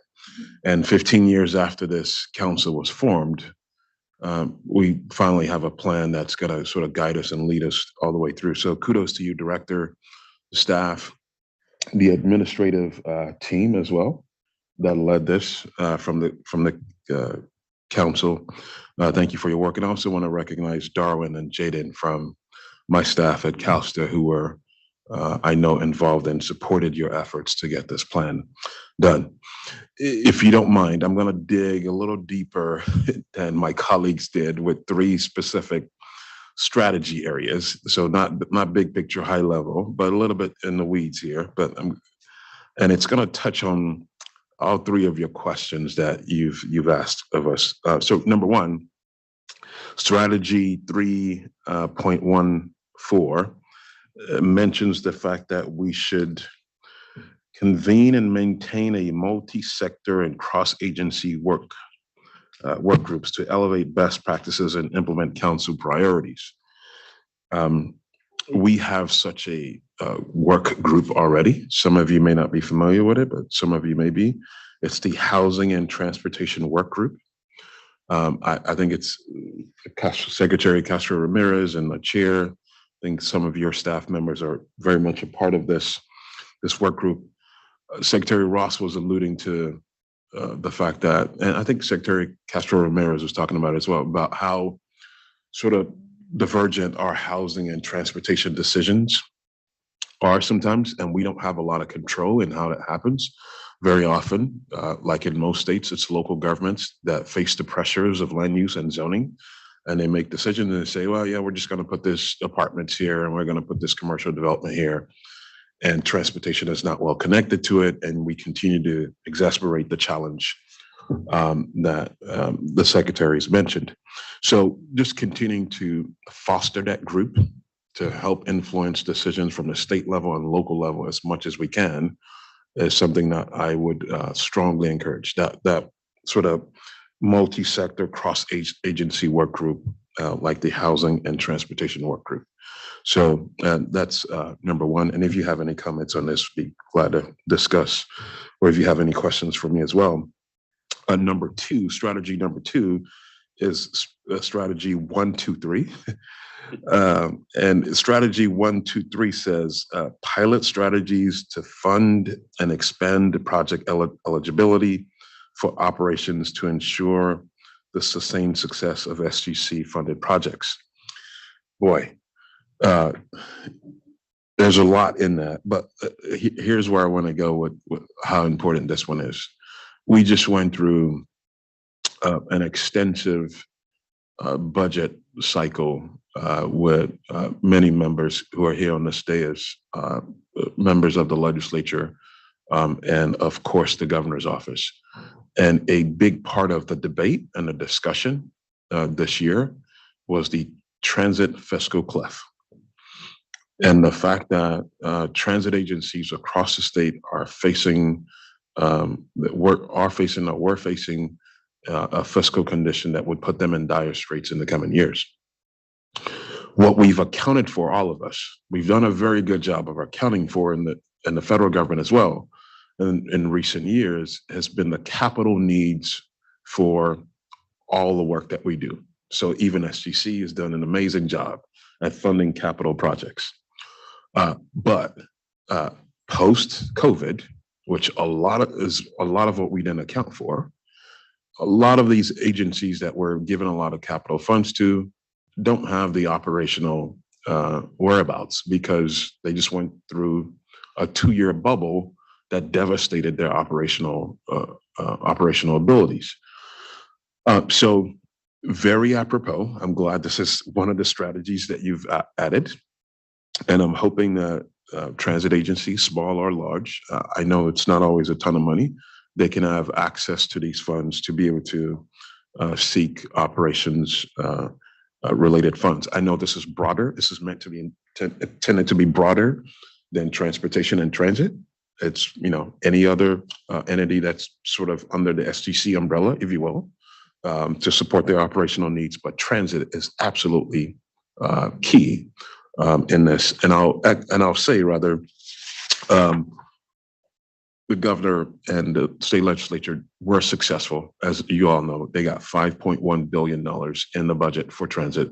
So we're going to be in a better place. But any little bit like these operational funds that you've identified here or under this strategy also makes a difference and helps. And the last strategy I want to point out is strategy 131, which emphasizes collaboration with communities to further projects to have that intersectional and transformative impact.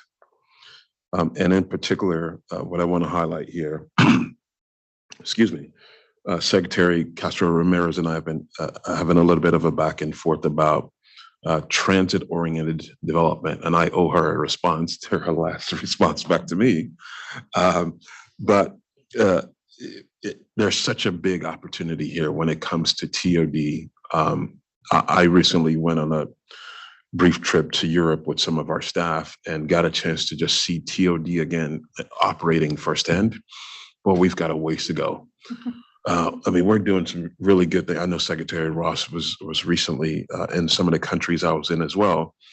We're doing some good work, don't get me wrong, but we have to get to a point where the transit stations that we have in California are not just to onboard and offboard from a trip, but they're actual destinations where people live, their offices, their places of play.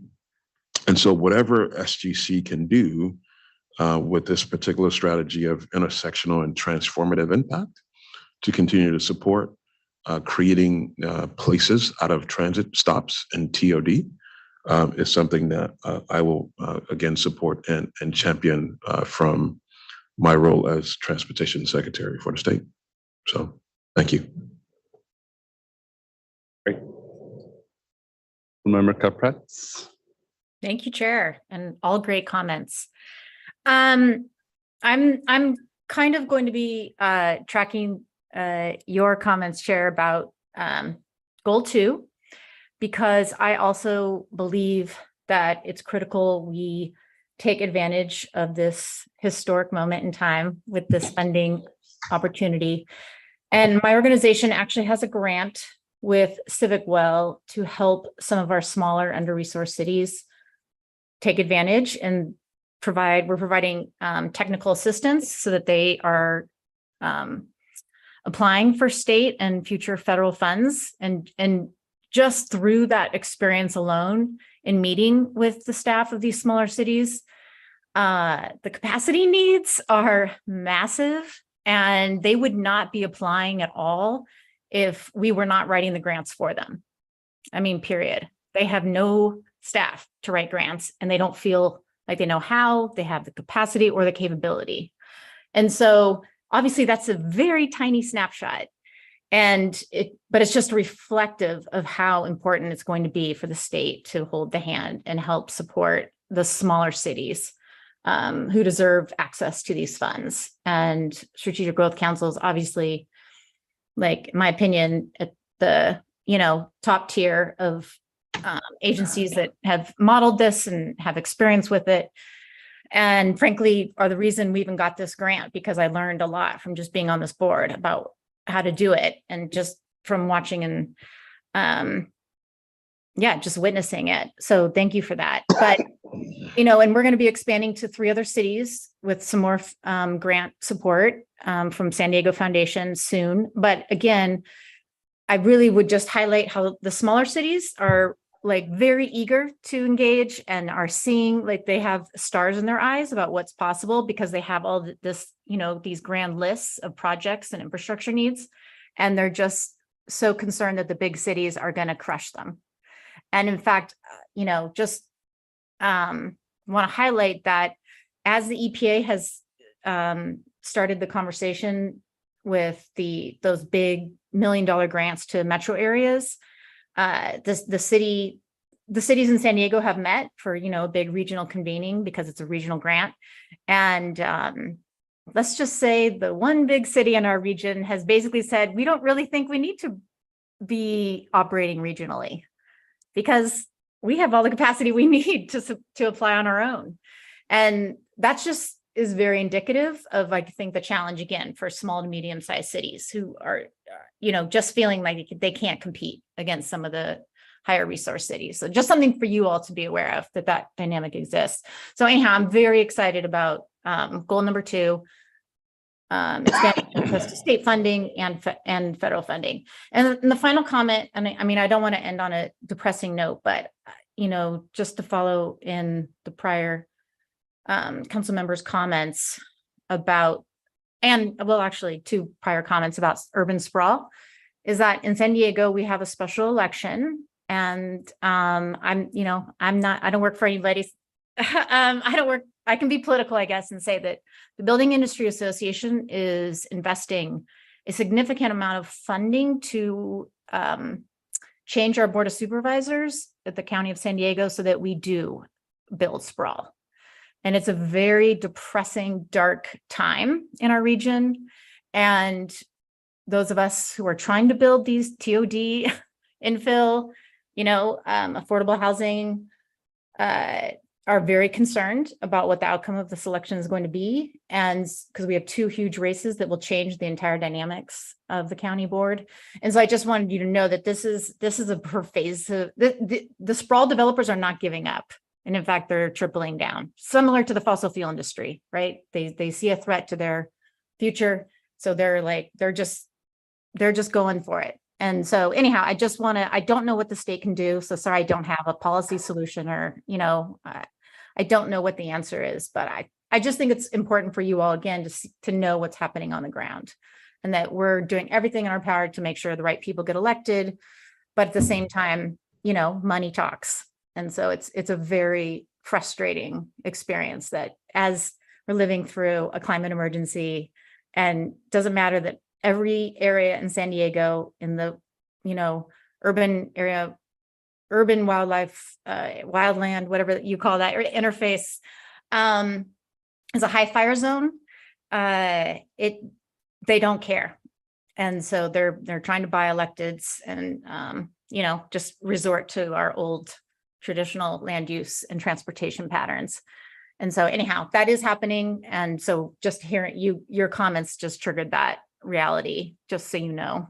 And anyhow, nonetheless, we are very excited to engage in helping, especially the smaller communities of concern, the cities that have communities of concern apply for these state and federal funds. And I'm with the chair. I'd love for the state to expand any technical support you can. So thanks so much.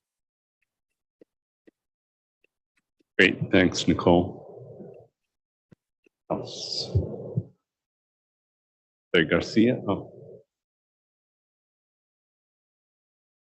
So I'll just be quick. I thought the strategic plan was really great.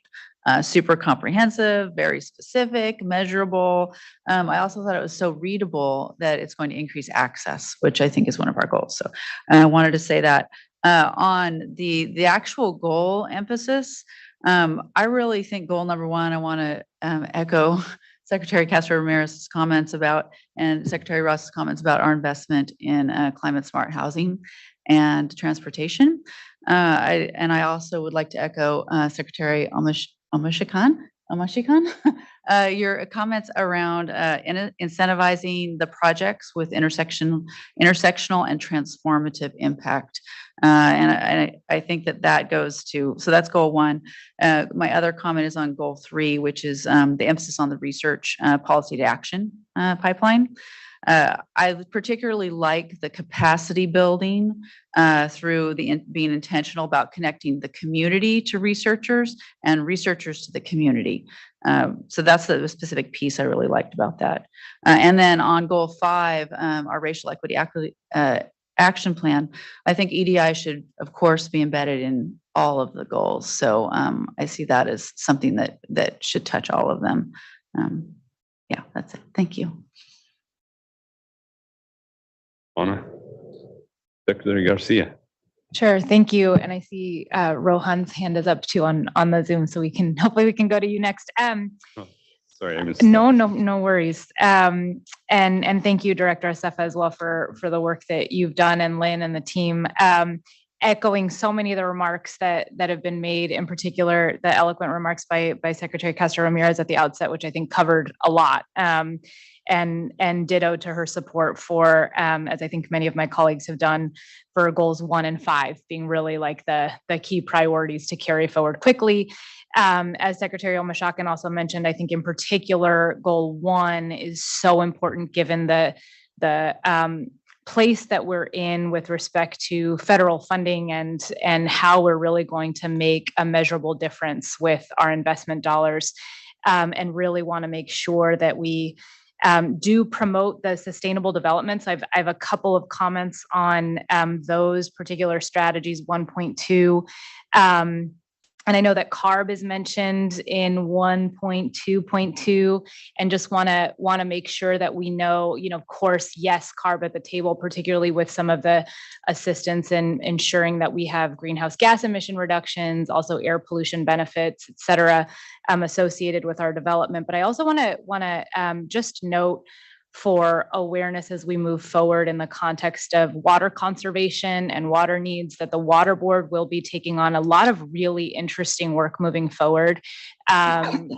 Really implementing a conservation as a way of life mentality to address some of the whiplash that we've been experiencing, right? We know, like right now, we are technically no longer in drought in most parts of our state, yet we know that drought will continue to come down the pike. And so while we're thinking about our development strategies, I think we've done so much great work to really project how our development can yield greenhouse gas emission benefit, but we have a lot more progress to make in how we're looking at that from a water standpoint and efficiency standpoint. So want to just put a plug in there for that as we're thinking about yes, the sustainable development today, but also prioritizing some of our research priorities and partnerships, et cetera. And then also just want to let you all know that we may have some data that could be helpful as well for you all. So want to note that in terms of the partnership moving forward.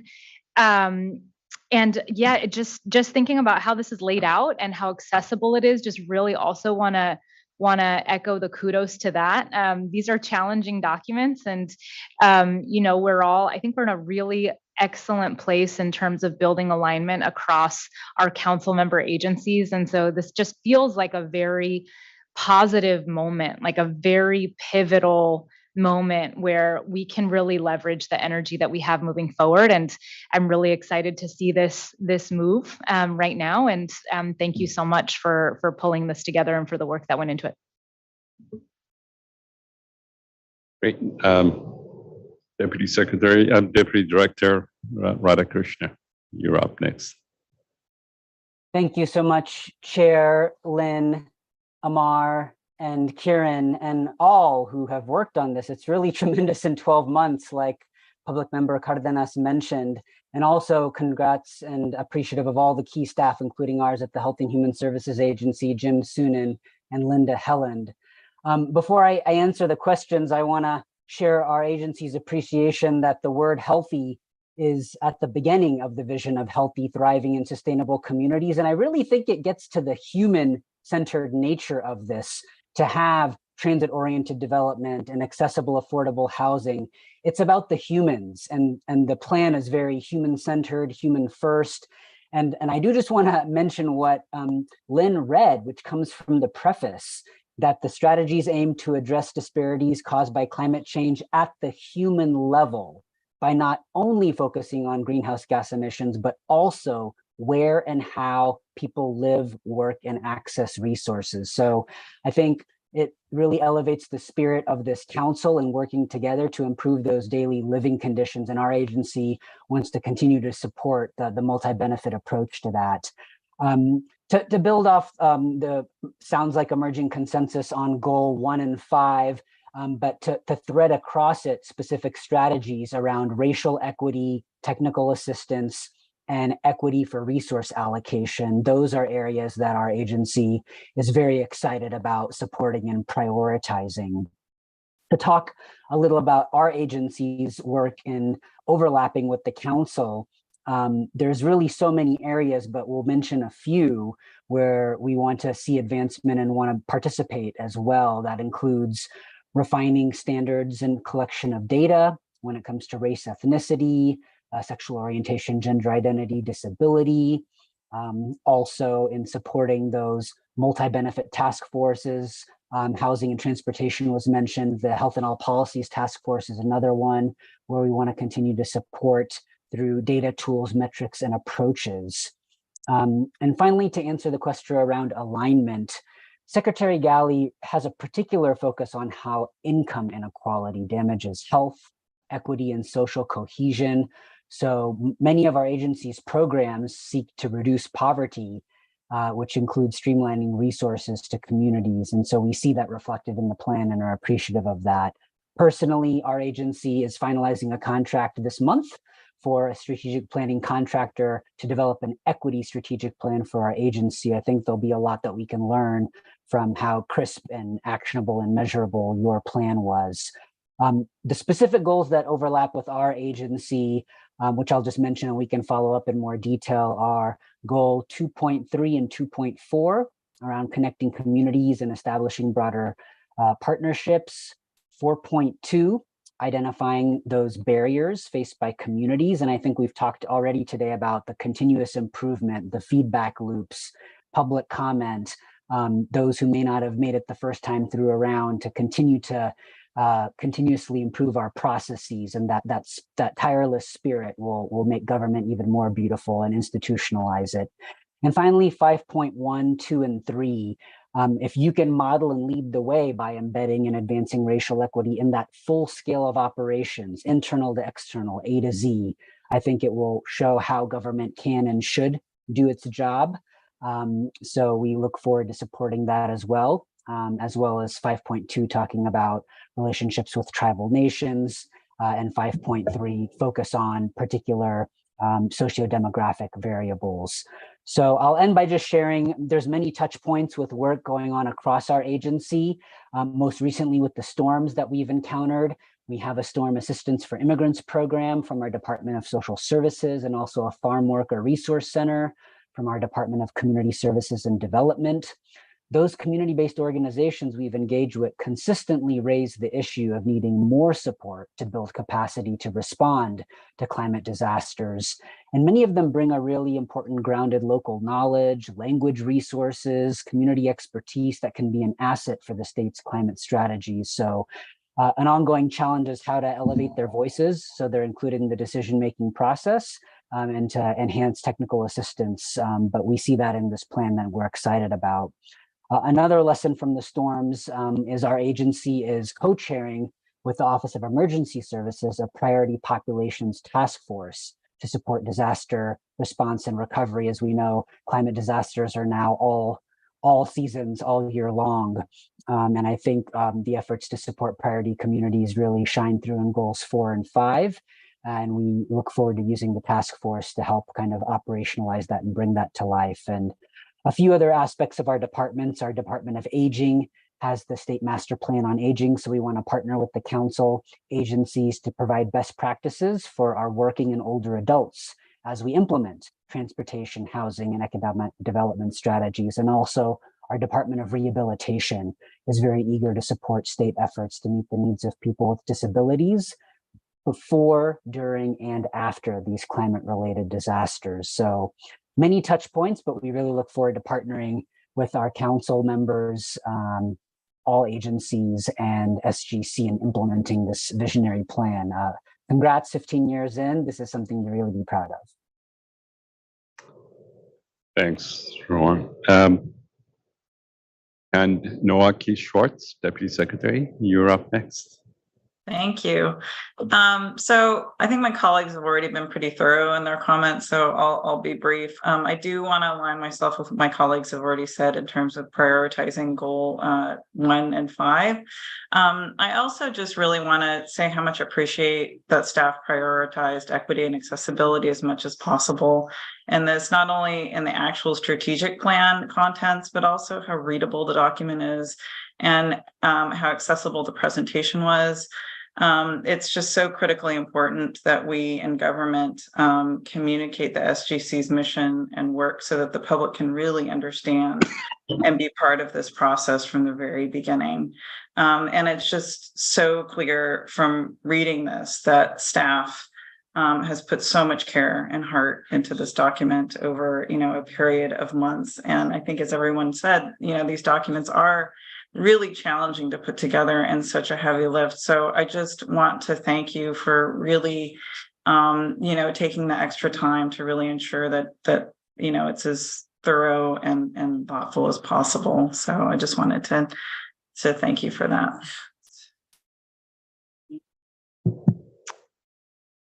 Great feedback from council members. Anyone else? Great. So we will now take public comments. Thank you. We have one public comment on this item virtually. For our virtual commenter, when I read your name, please raise your hand on the Zoom. You will be admitted to begin speaking. Our one virtual public commenter is Julia Kaplan. Julia, if you're there.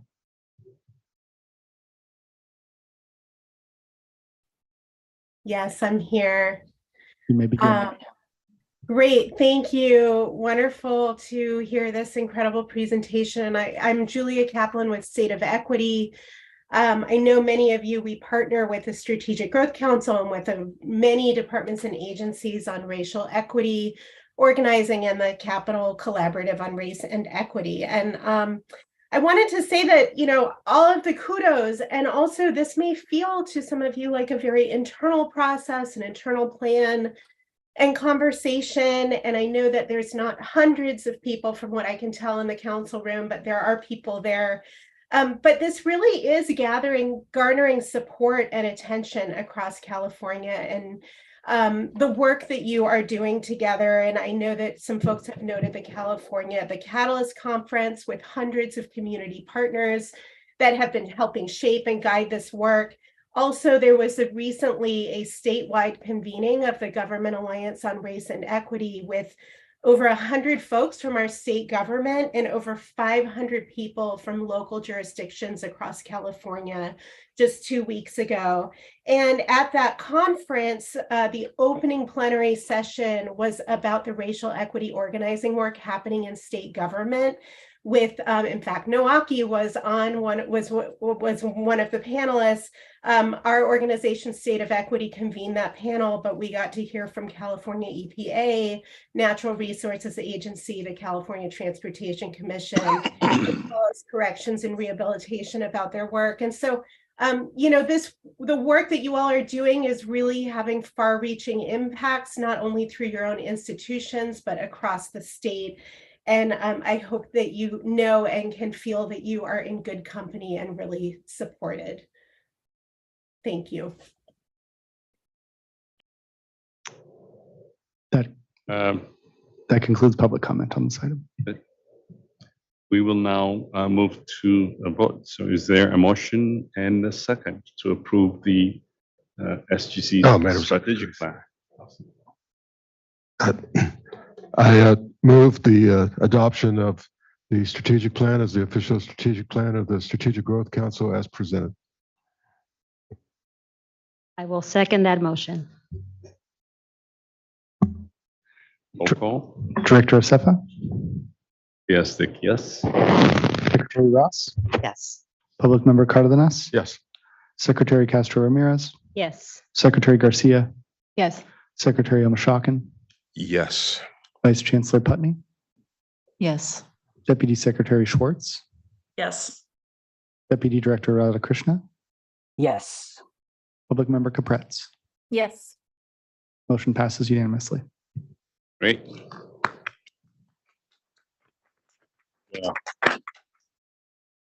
So now council will now take public comments for matters that are not on the agenda. Unfortunately, this is not a forum for dialogue with the council members. Questions posed by the public during this item cannot be substantively addressed or discussed at this meeting. Any required follow-up can be directed to SGC Executive Director for follow-up answers and connections to relevant staff. So with that, Matt, do you have any? Thank you. We have one public comment on this item. It is a in-person public comment. When I read your name, will you please come to the podium? Peter Bratt. Oh, and another addition, Laura O'Connor. If you could come to the podium. Peter, you may begin. Okay, great. Thank you. When I came up here last time, I forgot my manners, and I really wanted to extend my gratitude and thanks to SGC and all that you're doing, and recognizing the diversity on the council and on the team. I really appreciate inviting community participation to inform your process. That rarely happens, and so I really want to recognize that and thank you. Just briefly, I failed to point out that the majority of American Indians today live in urban centers. The national average is 72%. In California, it's 92%. Oftentimes, though, policy only addresses tribal communities. And we're hoping to change that with this historical opportunity before us. And I also wanted to mention that gentrification and other rapid changes that impact our communities are not fully reflected in federal and state data collection. And our people are still really hurting. I wanted to share that in San Francisco, which is definitely learned from the state and federal partners addressing environmental justice, has gone through a major policy overhaul in the last few years to address data erasure and environmental justice in the city, particularly as it affects the 18,000 American Indians living in the city.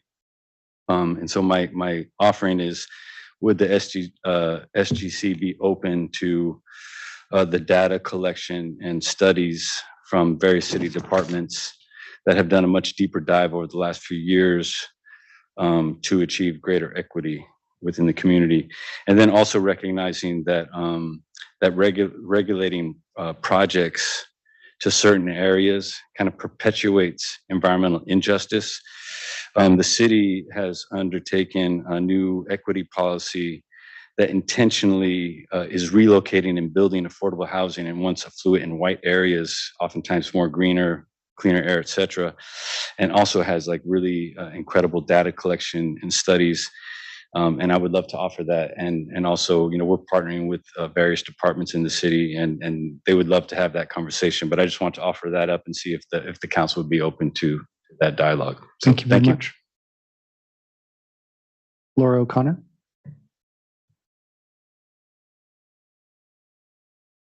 Thank you, Chair, and all of you. Really brilliant people. It's an honor to be here.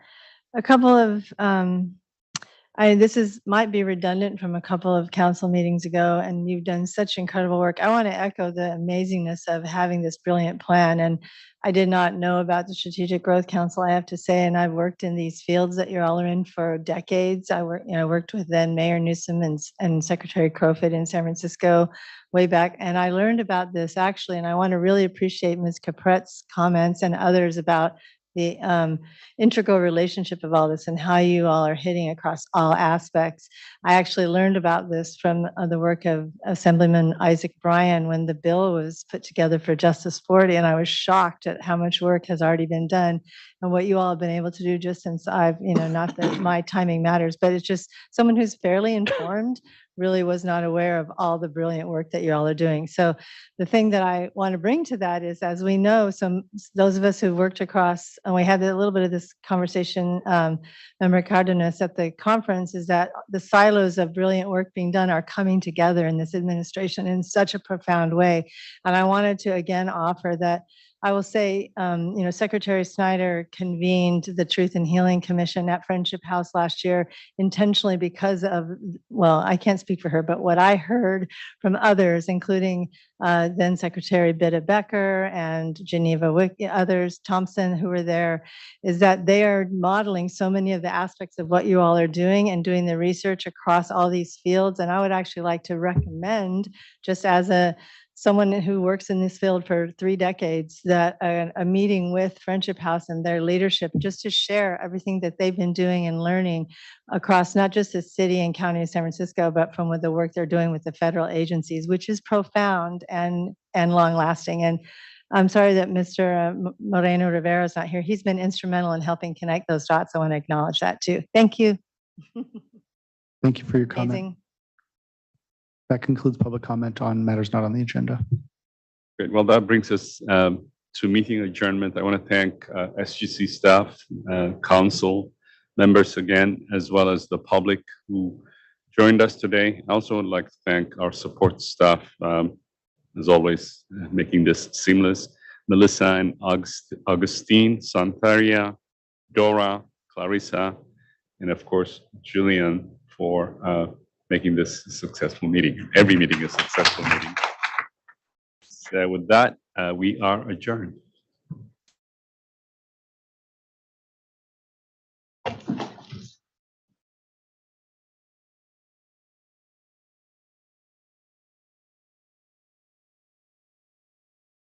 Good night.